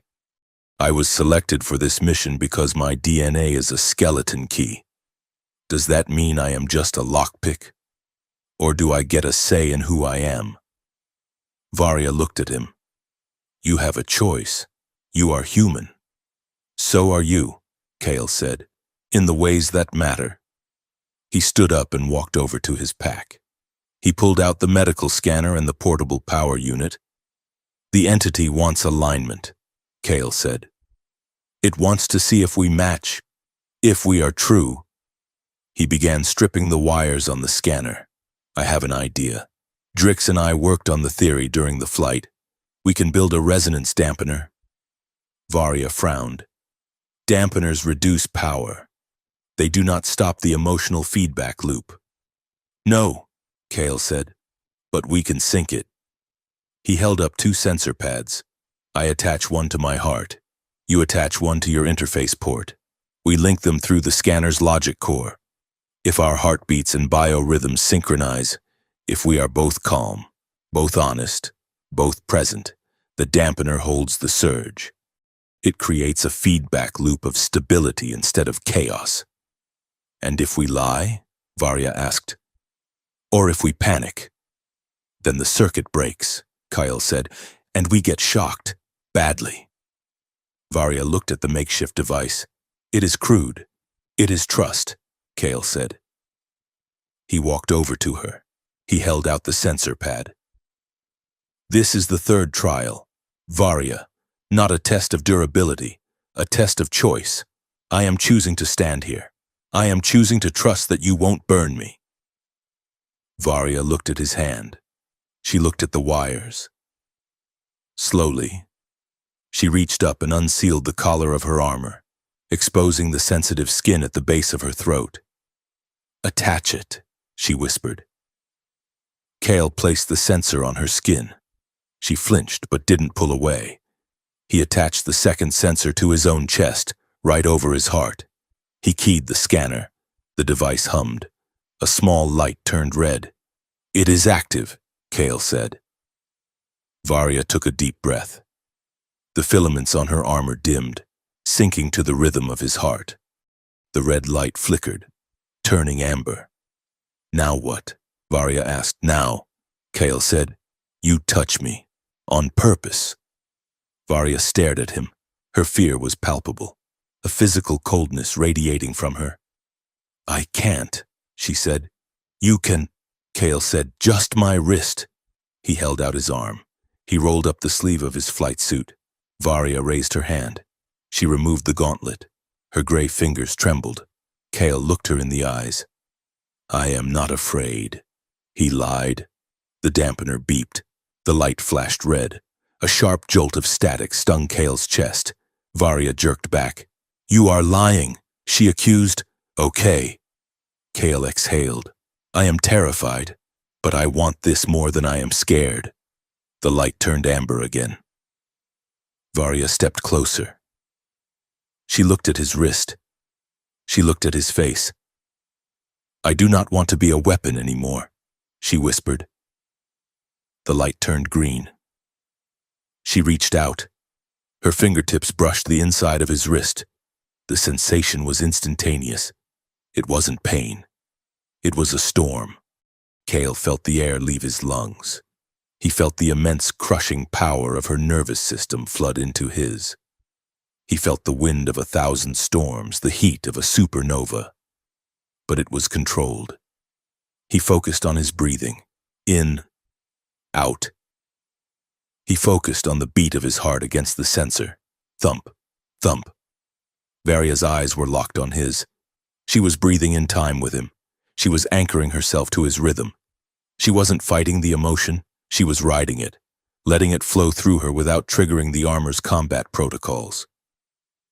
The green light on the scanner held steady. Kyle felt her soul. It wasn't cold. It was blazing with a fierce, protective warmth. It was lonely and vast and beautiful. Varya felt him. She felt his stubbornness, his humor, his fragile biology holding firm against the tide of her power. She wrapped her fingers around his wrist, skin to skin. For the first time in her life, she was touching another living being without hurting them.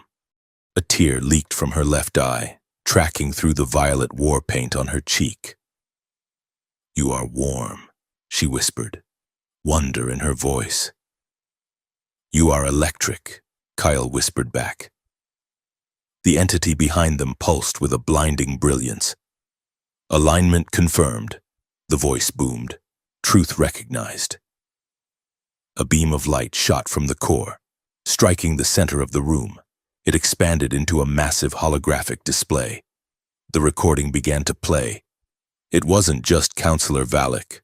The image showed a dark room. Valak was kneeling, standing before him, shrouded in the imperial robes of state. Was the regent, Lord Korthos, the man who sat on the throne until the young emperor came of age. "The war must happen," Korthos was saying on the recording. "The people are growing restless. They question the cost of the occupation.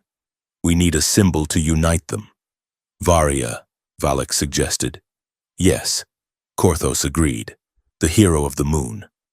She is perfect. We will use the human to corrupt her. We will force her to choose between her duty and her heart. When she falters, we will brand her a traitor. Then, we will kill her." Korthos turned to the camera, his eyes cold and dead. "A dead hero is more useful than a living one. We will mourn her. We will blame the humans for her corruption, and on the pyre of her memory, I will build a new empire that never questions me again." The recording ended. Kyle stared at the empty air. "It goes to the top," he said. "The regent. He isn't just letting Valak do this. He orchestrated it. He wants you dead so he can use your face on a recruitment poster." Varia released Kyle's wrist. She slowly pulled her gauntlet back on. Her silence was more terrifying than her rage. "He called me a tool," she said, her voice devoid of inflection. "A symbol." She turned to Kale. "I am going to tear his throne down." They grabbed the data module the entity offered, a small shard of crystal containing the undeniable proof. "We have to go," Varia said. "The ceremony starts in 12 hours. They sprinted back through the gravity-twisted corridors, the illusions no longer having any hold on them. They had seen the truth of each other. The mirrors had nothing left to threaten them with. They burst out of the temple and into the howling wind of the ruin world. Drix was waiting by the stolen shuttle, jumping up and down. "We have company," Drix screamed, pointing at the sky. Descended from the gray clouds were 3 sleek interceptor ships. They were painted silver and gold, the colors of the Royal Guard. Specifically, the Silver Wing, Varia's old unit. "They found us!" Kale shouted over the roar of engines. "Get in!" Varia ordered. They scrambled into the shuttle. Varia took the pilot's seat, her hands flying over the controls. The shuttle lurched into the air just as plasma fire chewed up the ground where they had been standing. Varia punched the throttle, pushing the engines to 110%. The G-force slammed them back into their seats. "Who is leading them?" Kale asked, looking at the tactical display. "Commander Talandra," Varia said grimly. "My second in command. She is the best pilot in the fleet, aside from me." The chase was a nightmare of physics. They wove through the skeletons of the ancient megastructures, dodging falling masonry and plasma bolts. The Silver Wing pilots were relentless. They moved in perfect formation, cutting off escape vectors. "They are hurting us," Varia realized. "They are not trying to destroy us. They are trying to disable us. They want to take you alive," Kyle said. "For the trial. For the execution broadcast." Varia looked at the navigation computer. They were approaching the jump gate, but Talandra's ship was blocking the vector. "We cannot win this dogfight," Varia said. "Not in a cargo shuttle. She looked at Kale. Then she looked at the crystal shard in her pocket. "Kale," she said, "do you trust me?" "I think we established that back at the temple," Kale said, gripping the crash bar. Varya tapped a sequence into the comms. "I am hailing them," she said. "What?" Drix shrieked from the back. "You are surrendering?" "It is the only way to get into the palace," Varya said. "If we run, they will shoot us down eventually. If we fight, we die. But if we surrender, they will take us directly to the capital, to the regent. But they will strip search you," Kale said. "They will find the data shard." Varya looked at Drix. "Drix," she said, "you are small. You are slippery." "I am terrified," Drix corrected. Varya ignored him. "There is a smuggler's hold under the floor plating in the rear compartment. It is lead-lined. Sensors cannot penetrate it." She handed the crystal shard to Drix. "Hide there. When they board, they will take Kale and me. They will leave the shuttle to be towed. Once we are in the hangar bay at the palace, then you must find a way to access the broadcast network." "Me?" Drix squeaked. "By myself?" "You can do this," Varya said fiercely. "You are the invisible man. Drix." No one looks at the comedian. Drix looked at the shard. He looked at Varya's intense face. He swallowed hard. "Fine. But my consulting fee just doubled." He scrambled under the floorboards. Varya sealed the plate just as the proximity alarm screamed. Talandra's ship was hovering right in front of them. Weapons locked. "Power down. Varya." Talandra's voice crackled over the radio. "Do not make me kill you." Varya looked at Kale. She reached out and squeezed his hand, gloved, this time, but the warmth was still there. "This is the part where we lose," she said, "so we can win later." Kyle finished. Varya cut the engines. The shuttle drifted, dead in the air. "I surrender," Varya said into the mic. The silver-wing ships moved in, grappling beams locking onto the hull. Within minutes, the airlock was breached. Heavily armored stormtroopers poured in, weapons raised. Talandra walked in last. She removed her helmet. She looked young, heartbroken, and angry. "Commander," Talandra said stiffly. "Traitor," Varya corrected, standing up and raising her hands. "If we are using the official terminology." Talandra looked at Kyle. She looked at him with pure disgust. "Is this him? The pet?" "He is my bondmate," Varya said, her voice low and dangerous. "Touch him, Talandra, and I will tear this ship apart with my bare hands, dampeners or not." Talandra hesitated. She saw the look in Varya's eyes. "Restrain them," Talandra ordered the guards. "Magnetic cuffs, level 5 dampening collars. Take them to the flagship. The regent wants them in the grand hall before the ceremony begins." As the guards roughly shoved Kale and Varya toward the airlock. Kale glanced back at the empty shuttle. The floor plate was undisturbed. They were walking into the lion's den, bound and weaponless. But they had left a mouse in the walls. Varya looked at Kale as the magnetic cuffs snapped around her wrists, cutting off her connection to her armor. She felt heavy, sluggish, and vulnerable. But then she met Kale's eyes, and she saw the green light of the scanner in her memory. She wasn't a weapon anymore. She was part of an equation, and the regent hadn't solved for X. The grand hall of the imperial palace was not designed for justice. It was designed for intimidation. The walls were sheer cliffs of black marble, rising 300 feet to a vaulted ceiling that was entirely composed of high-definition screens. Currently, that ceiling was screaming. It displayed a loop of carefully edited war footage from the outer rim, burning human settlements, shattered Ethelgard supply lines, and the staged bodies of alien colonists. The propaganda was visceral, a sensory assault meant to bypass logic and strike directly at the amygdala. Varya stood on a raised circular platform in the center of the hall.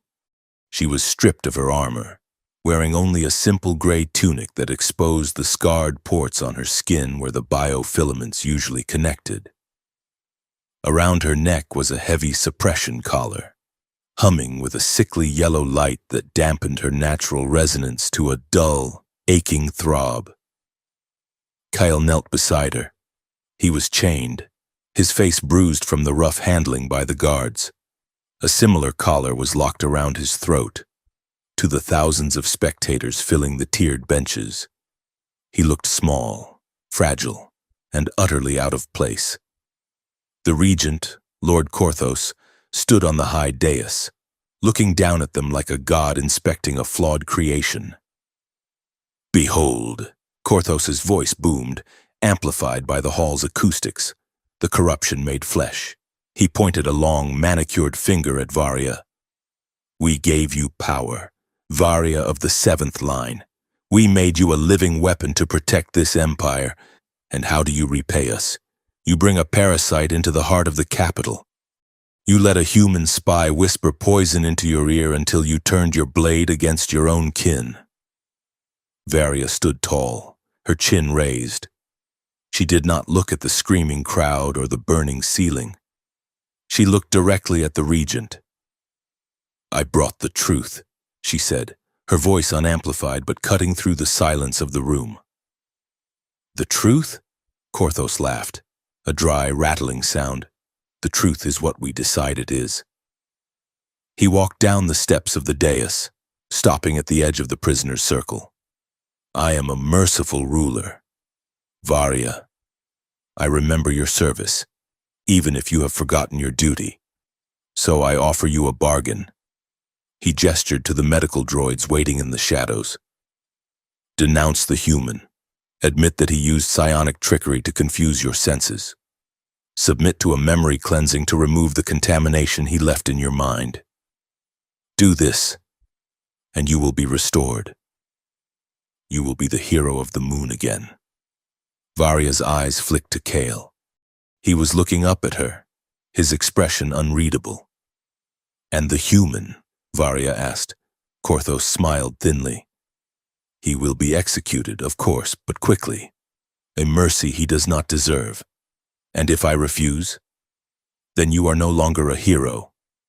Korthos said, "You are a traitor, and you will both die here today, broadcast live to every world in the Dominion."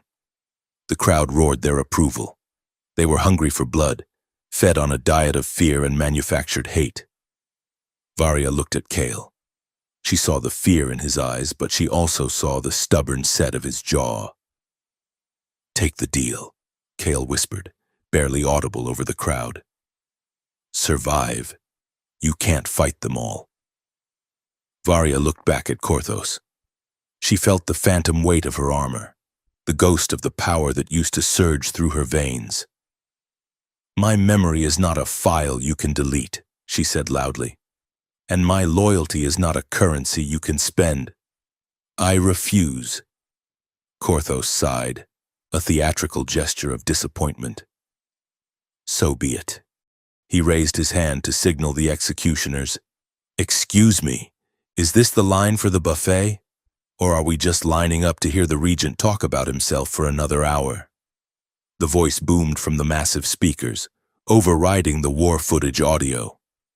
The crowd gasped. Korthos froze, his hand in the air. On the giant ceiling screens, the footage of burning cities flickered and died. In its place appeared a massive, high-definition close-up of Drix's face. The small alien was sweating profusely, his large ears twitching, but he was grinning manically. "Who is that?" Korthos demanded. "Cut the feed!" "You can't cut the feed," Drix's voice echoed, bouncing off the marble walls. "I rerouted the signal through the emergency weather broadcast system. Unless you want to cancel the forecast for acid rain, you are stuck with me." Kale let out a sharp, surprised laugh. Drix had actually done it. "Greetings, citizens of the Empire." Drix continued, his face looming over the trial like a chaotic moon. I am Drix, your friendly neighborhood broker, and I have to say this trial is a farce. I mean, look at the Regent. That robe, tacky, and the accusations, even tackier. Guards were scrambling, trying to locate the source of the hack. This human isn't a spy, Drix shouted, dropping the comedy for a second. And Varia isn't a traitor. But you know who is? The guy who hired me to forge the comm logs. Korthos turned purple. Silence that creature. Drix kept talking, his voice speeding up. He paid me in unmarked credits to encrypt fake military orders. He wanted it to look like humans were attacking the colonies. And guess whose personal encryption key authorized the payment? On the screen. Drix held up a data slate. Korthos's chief of staff. It's all here. Folks, the receipts, the gene forge orders, the clones. It is a conspiracy wrapped in a lie deep-fried in treason. The crowd began to murmur. The absolute certainty of the mob was wavering. Korthos realized he was losing control. He looked at the control panel on his wrist. "Kill them!" he screamed at the guards. "Kill them now!" The guards raised their weapons. "Now! Kale!" Drix shouted from the ceiling. Kale didn't hesitate. He knew the plan. Drix had bought them the distraction. Now Kale had to provide the key. He lunged not at the guards, but at Varia. He grabbed her suppression collar with both hands. "Trust me," he yelled. He slammed his forehead against hers. It wasn't an attack. It was a connection. He activated the neural marker in his DNA, the skeleton key. He forced his own nervous system to surge, pushing a bioelectric feedback spike directly into Varia's collar. The collar was designed to suppress Ethelgard biology. It didn't know what to do with a human who carried a compatible command code. The collar screamed, sparked, and deactivated. Varia gasped as her power returned. It wasn't a slow build. It was a dam breaking. The suppression had acted like a pressure cooker. Her resonance flared instantly, blowing the magnetic cuffs off her wrists and sending a shockwave that knocked the nearest guards off their feet. She grabbed Kale's collar and ripped it off with one hand, tossing the sparking metal aside. The grand hall erupted into chaos. The crowd was screaming, fleeing the sudden violence. Korthos backed away, terrified. "Activate the emitter," he shrieked into his comms. "Burn them! Burn them all!" He was talking about the mass resonance event, the device hidden beneath the floor of the plaza, designed to liquefy the nervous systems of his enemies. A low, terrifying thrum began to vibrate through the floor. The air in the hall turned thick and heavy. Kale scrambled to the fallen guard captain's terminal. "Drix!" Kale shouted into the air. "I need access to the shield lattice." "Working on it," Drix yelled back. "But the Regent is locking me out." "He is overclocking the system." The vibration intensified. People in the front rows began to collapse, clutching their heads, nosebleeds starting spontaneously. Varia stood in the center of the platform. Her skin was glowing, the scar tissue on her ports burning white-hot. The ambient resonance from the Regent's machine was feeding into her, amplifying her own field. She screamed, falling to her knees. "Varia!" Kale yelled, abandoning the terminal and running to her. "Get back!" Varia choked out. I can't hold it." Her control was slipping. The fear, the anger, the sheer amount of energy pumping into the room, it was triggering her weapon state. She was becoming a biological bomb. If she let go, she wouldn't just stop the machine, she would kill everyone in the building. The innocents, the brainwashed citizens, the soldiers who were just following orders. She looked at Kyle. Her eyes were entirely black, void of humanity. "Run," she commanded. "I am going to detonate." Kyle looked at the fleeing crowd. He looked at the Regent, who was cowering behind a force field on the dais. Then he looked at Varia. He didn't run. He walked right up to her. The air around her was scorching, crackling with lethal static. His hair stood on end. His skin prickled as if 1,000 needles were pressing against him. "No," Kyle said. He reached out and grabbed her bare shoulders. The shock was agony. It felt like grabbing a live wire. Kale gritted his teeth, his knees buckling, but he didn't let go. "Look at me," he shouted over the roar of the energy. Varya stared at him. The blackness in her eyes wavered. "You are not a bomb," Kale yelled, his voice cracking. "You are Varya. You are the woman who saved a spy instead of killing him. You are the woman who laughed at my bad jokes in a death maze." He pressed his hand over her heart, ignoring the burns forming on his palm. "Feel that? That is your anchor." He grabbed her hand and pressed it to his own chest, right over his racing heart. "And this is your metronome. Focus on it. 1, 2, 1, 2. Varya gasped. The chaotic storm inside her mind found a focal point. The frantic rhythm of the machine was overridden by the terrified, stubborn human beat of Kale's heart. She closed her eyes. She stopped fighting the energy and started guiding it. She wasn't a dam. She was a lens. "Drix!" Varya screamed, her voice sounding like tearing metal. "The shield lattice. Now! I'm in!" Drix shouted. Varya threw her head back. She didn't release the energy outward into the crowd. She pushed it upward. A pillar of pure violet light erupted from her body, shooting straight up into the ceiling screens. It shattered the displays, blasting through the roof of the palace and connecting with the planetary shield grid high above. The mass resonance energy was siphoned out of the room, channeled through her, and dumped harmlessly into the atmosphere. The sky above the capital turned a brilliant aurora borealis purple. The vibration in the floor stopped. The people stopped screaming. Korthos watched his plan evaporate into the sky. He looked down at the platform. Varya was still standing, smoke rising from her skin supported by the human. "Impossible," Korthos whispered. He pulled a disruptor pistol from his robes. He leveled it at Varya's exposed back. She was exhausted, drained. She wouldn't sense it in time. "Die, you glitch," Korthos snarled. He fired. The bolt of red plasma screamed across the distance, but it didn't hit Varya. A figure stepped out from the shadows of the dais, a massive, scarred Ethelguard in full ceremonial armor. It was High General Rogar, the oldest warrior in the fleet, the man who had taught Varya how to hold a sword when she was a child. Rogar took the shot in the chest. The impact threw him backward, his armor shattering. "No!" Varya screamed. She spun around, her exhaustion forgotten. She raised her hand, and the last dregs of her energy lashed out. A telekinetic blast slammed Korthos against the back wall of the dais, pinning him there. Varya ran to Rogar. Kale followed, keeping his weapon trained on the regent. Rogar was lying on the marble steps, his breathing wet and ragged. The plasma burn was fatal. He had seconds.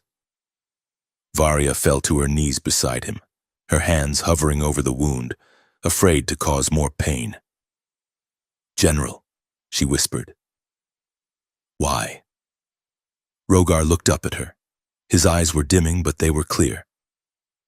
"I taught you to be a warrior, Varya," he wheezed. "Not a butcher. Korthos forgot the difference." He looked at Kale. "You are remarkably durable for a soft skin." "I eat my vegetables," Kale said, his voice thick with emotion.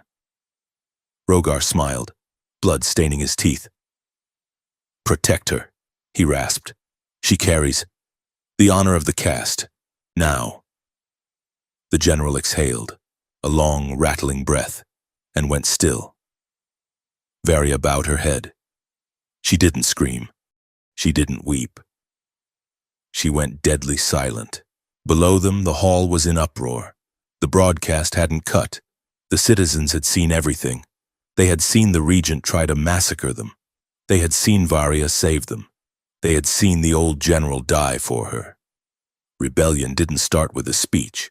It started with a sound. One of the royal guards, a young captain who had been part of the arrest team, threw down his weapon. It clattered loudly on the stone. He knelt. "For Varia," he shouted. Another guard dropped his rifle. Then another. "For Varia." The chant spread to the civilians. It rolled through the hall like thunder. Varia stood up. She turned to Korthos, who was struggling to stand, pinned by the gravity of his own failure. Kyle stepped up beside her. He handed her the disruptor pistol he had scavenged from a fallen guard. "Your call," Kyle said. Varia looked at the weapon. She looked at Korthos. "Justice," she said, "not vengeance." She tossed the pistol away. "Arrest him." She commanded the royal guard.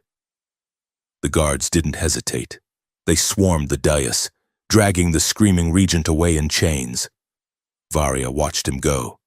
Then, her legs gave out. The adrenaline crash hit her all at once. The massive energy transfer had nearly burned out her nervous system. She crumbled. Kale caught her. He sat on the steps of the dais, pulling her into his lap. The hall was roaring with the sound of the revolution, alarms blaring, people shouting, but in the small circle of their presence, it was quiet.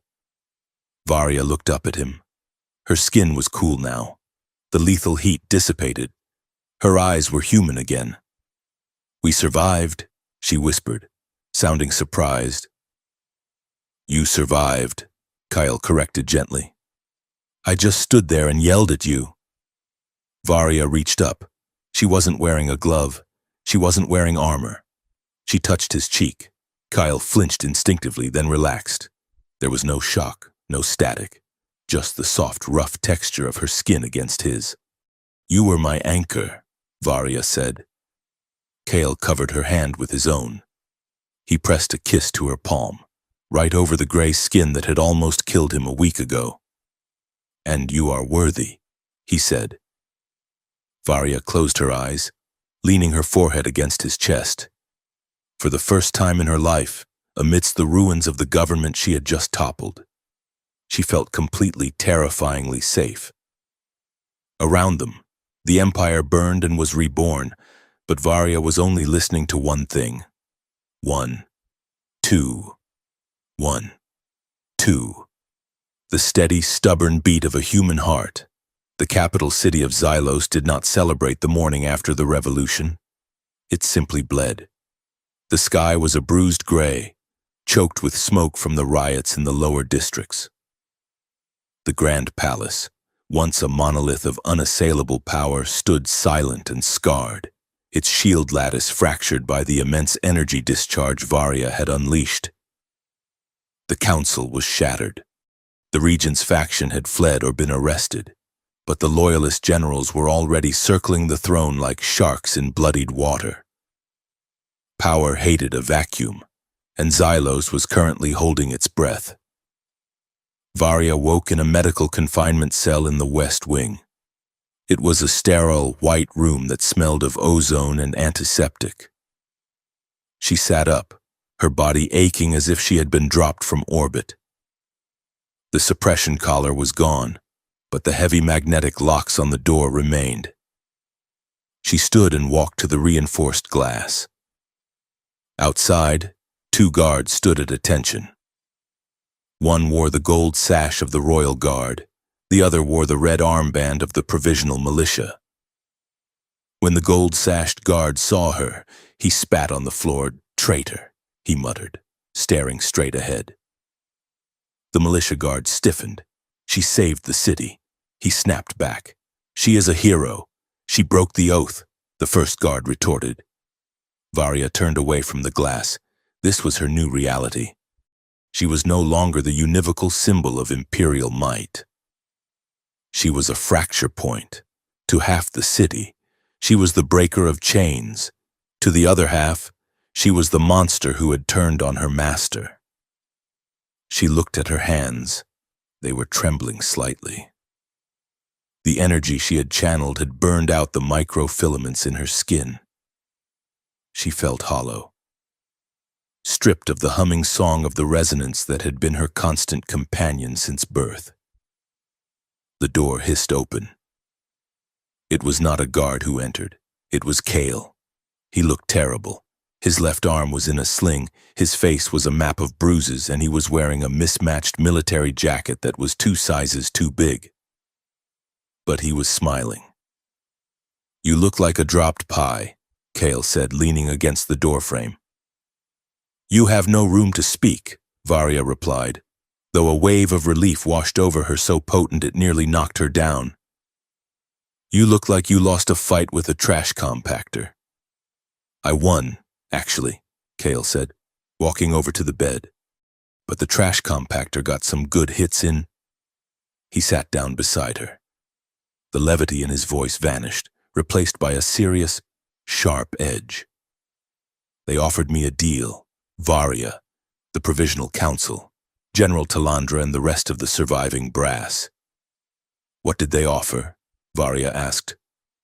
"Immunity," Cale said. "A ship back to Earth, a hefty pension in gold bullion.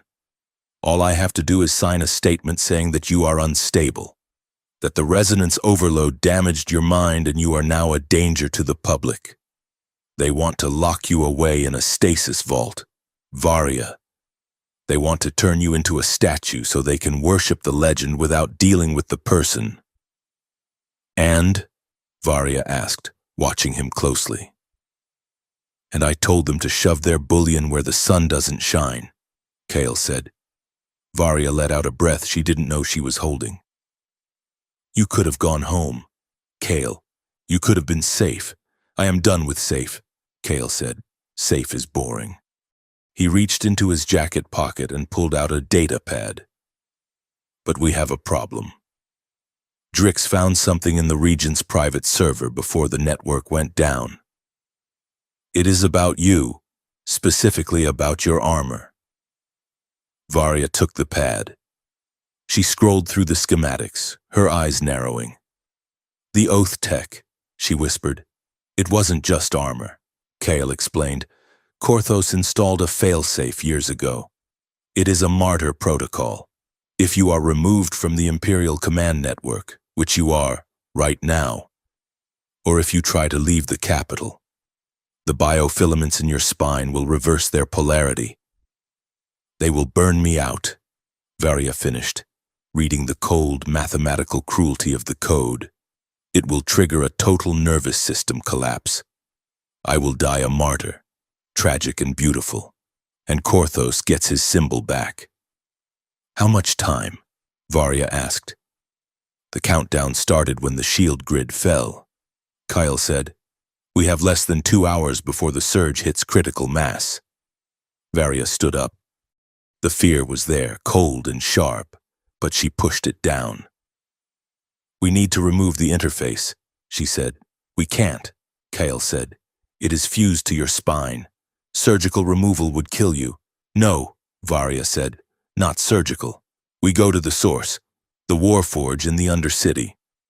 That is where I was bonded to the tech. The primary bonding core has a resonance key.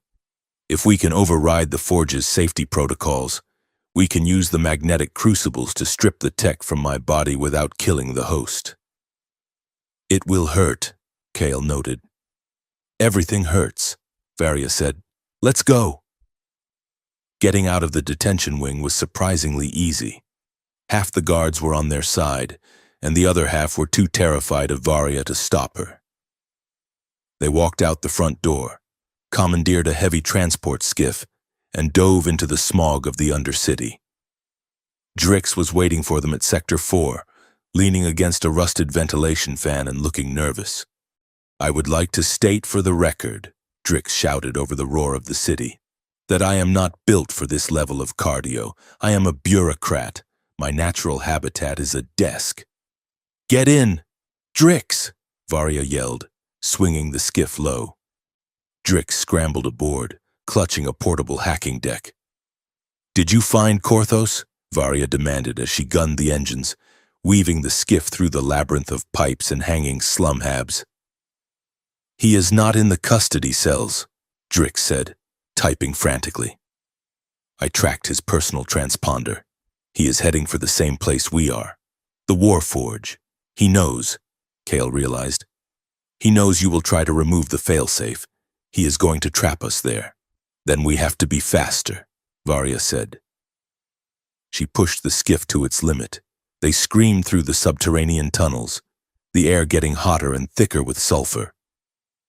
The Undercity was the engine room of the Empire, a place of fire and molten metal where the daylight never reached.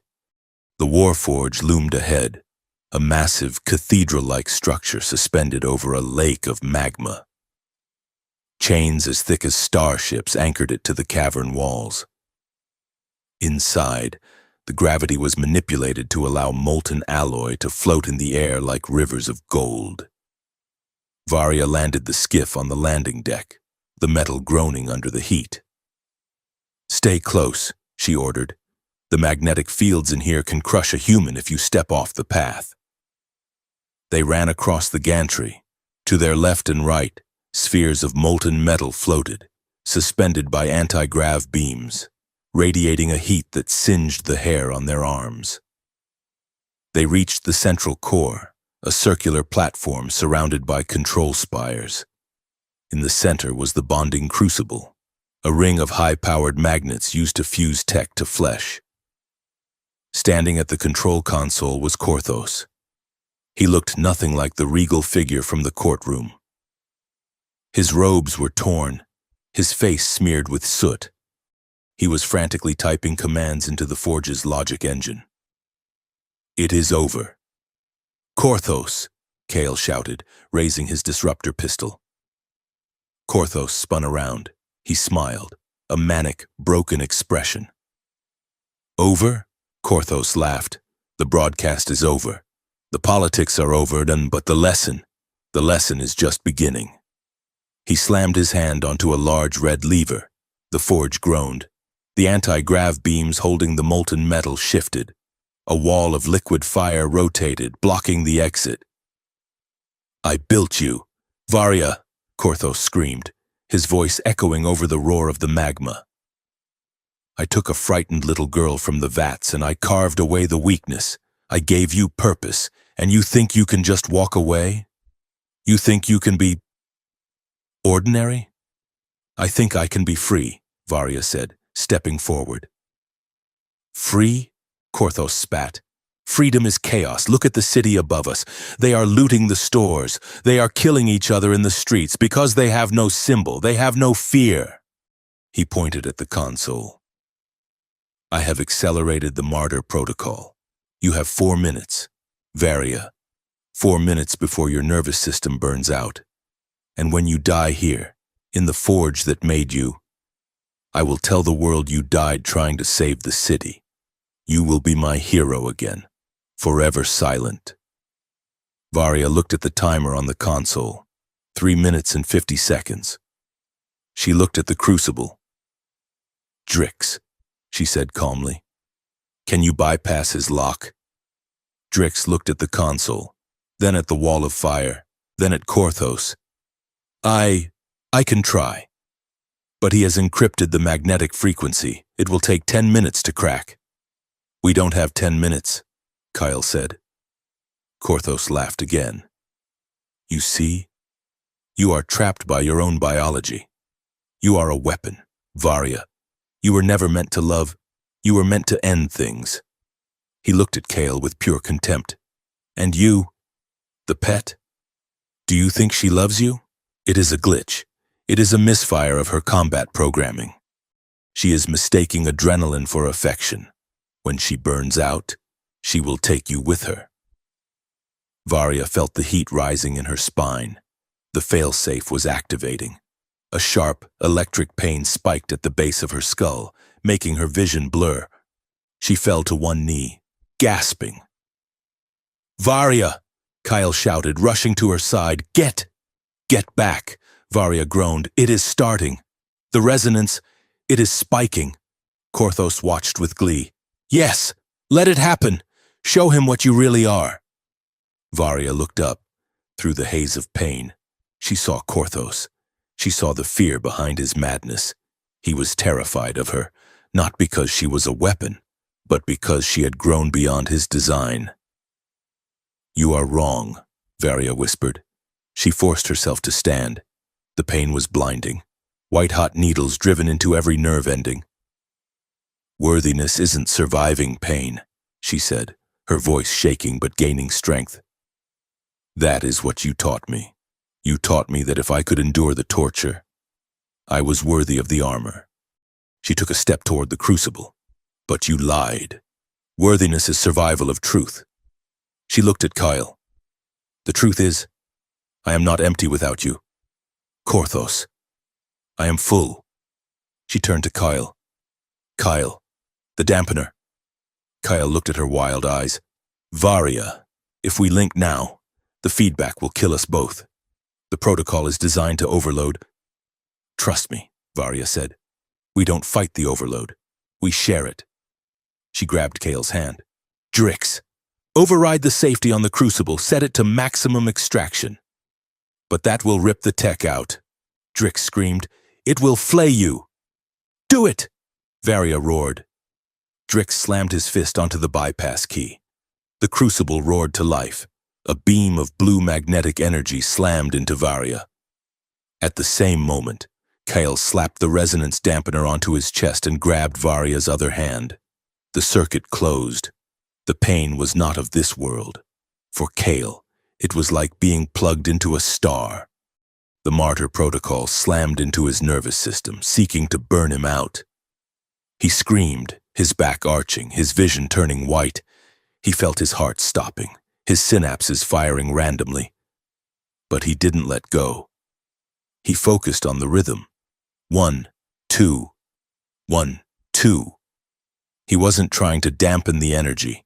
He was acting as a ground wire. He was taking the excess voltage that would have killed Varia and letting it run through him, dissipating it into the floor, into the air, into the scream that tore from his throat. Varia felt the weight lift. Kyle was carrying the fire for her. She looked at Korthos. The regent was staring in horror. The protocol wasn't working and the energy wasn't building up, it was flowing out. Varia focused her mind.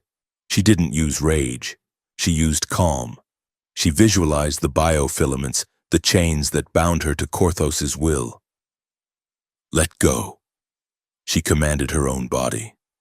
With a sound like a cracking whip, the tech gave way. The biofilaments burst from her skin, ripped out by the magnetic pull of the crucible.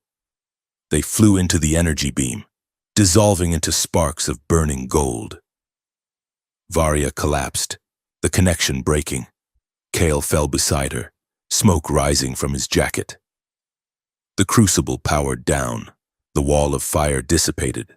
Korthos stood alone, his control over Varia gone. He pulled a weapon from his belt, a heavy plasma caster. "If I cannot control you, I will unmake you," he shrieked. He aimed at Varia's prone form. He pulled the trigger. The gun clicked. Korthos stared at it. Click, click. Drix waved from the console, holding a small, smoking component he had ripped out of the firing control relay. "I also disabled the localized weapon power grid," Drix said cheerfully. "It is a safety feature. You really should read the manual."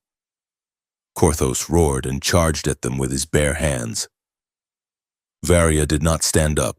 She didn't need to. She raised her hand. There was no armor, no tech. Just flesh and blood and will. She didn't use resonance. She used the heavy wrench Kale had dropped. She threw it. It struck Korthos in the knee. He crumbled, screaming. Kale groaned and sat up. He looked at the wrench, then at Varia. Primitive. He coughed, but effective. "I am improvising," Varia whispered. She crawled over to Kale. She touched his face, checking his eyes. "You are alive?" she asked. "I think so," Kale rasped. "I can't feel my left toes or my right toes. Actually, I can't feel any toes." "You were foolish," Varia said, tears cutting tracks through the soot on her face. "You could have burned out. I told you," Kale smiled weakly. "I am durable." Guards from the Provisional Council burst into the forge, weapons raised. They saw the unconscious regent, the smoking crucible, and the two battered figures holding each other on the floor. General Talandra stepped forward. She looked at the destroyed oath text scattered on the ground. She looked at Varia's back, raw and bleeding but free of the alien machinery. Talandra lowered her weapon. "Get a medic," she ordered quietly, "and get the regent into chains. Real ones this time. 6 weeks later." The balcony of the new diplomatic quarters overlooked the city of Xylos. It was evening, and the lights of the capital were coming on, not the harsh uniform white of the old regime, but a patchwork of colors. Some sectors were still dark, waiting for repairs. Others were bright with the fires of street kitchens and impromptu markets. The empire was a mess. The Provisional Council was arguing daily with the colony representatives. There were food shortages, power outages, and rumors of loyalist cells in the mountains. Peace was not a signed document. It was a grueling daily job of fixing broken things.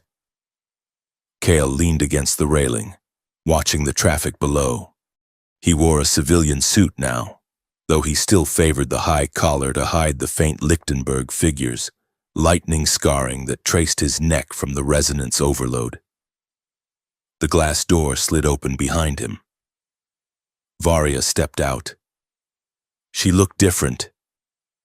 She wore a simple tunic of dark blue silk, loose and comfortable. Her movements were still graceful, still dangerous, but the mechanical rigidity was gone. She moved like a person, not a machine. The scars on her skin were fading, treating with advanced dermal regenerators. But the silver lines where the ports had been would always be there. The council meeting ran late, Kyle guessed without turning around. They argued for 3 hours about the grain tariff, Varia said, coming to stand beside him. Talandra thinks we should tax the outer systems. I told her if she taxes them, I will throw her out of a window. Diplomacy, Kale mused. You are getting the hang of it, Varia sighed, leaning her elbows on the railing. It is exhausting. War was simpler. In war, you know who the enemy is. In politics, the enemy buys you lunch. She looked at him. You received the message from Earth? Kale nodded. They want me back. They offered me a directorship, desk job, good pay, no aliens trying to melt my brain. Varia went very still. And I told them I was busy, Kale said. Busy doing what? Busy trying to teach an ex-warlord how to understand sarcasm, Kale said. It is a full-time job. Varia looked at him, a slow smile spreading across her face. I understand sarcasm, she said. I just choose to ignore it when it is not funny. That is hurtful, Kale said, clutching his chest mockingly. Varia turned to face him fully, the city light reflected in her black eyes. I am not harmless, Kyle, she said quietly. The tech is gone, but I am still stronger than you. I am still dangerous. I will always be dangerous.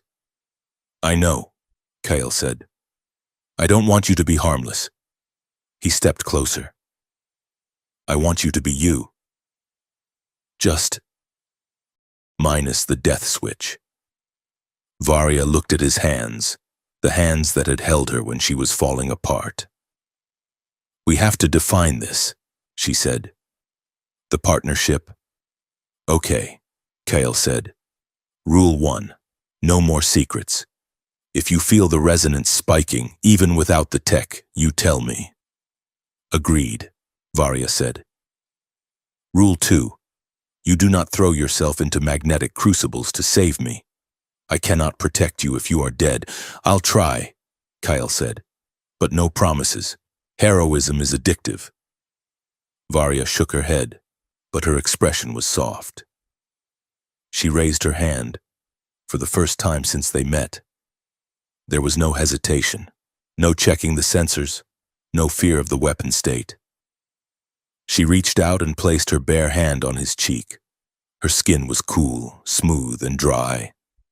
Kyle closed his eyes. He didn't pull away. He didn't brace for the shock. He leaned into the touch, feeling the pulse of her thumb against his jawline. It was just a touch. Simple, biological, intimate. But to them, it was a victory more profound than the fall of the regent. "You survived," Varya whispered. Kyle opened his eyes. He covered her hand with his own. "We survived," he said. He looked at her, not the warrior, not the legend, but the woman standing in the twilight of a broken world she was helping to rebuild. "I love you, Varya." Varya looked at him.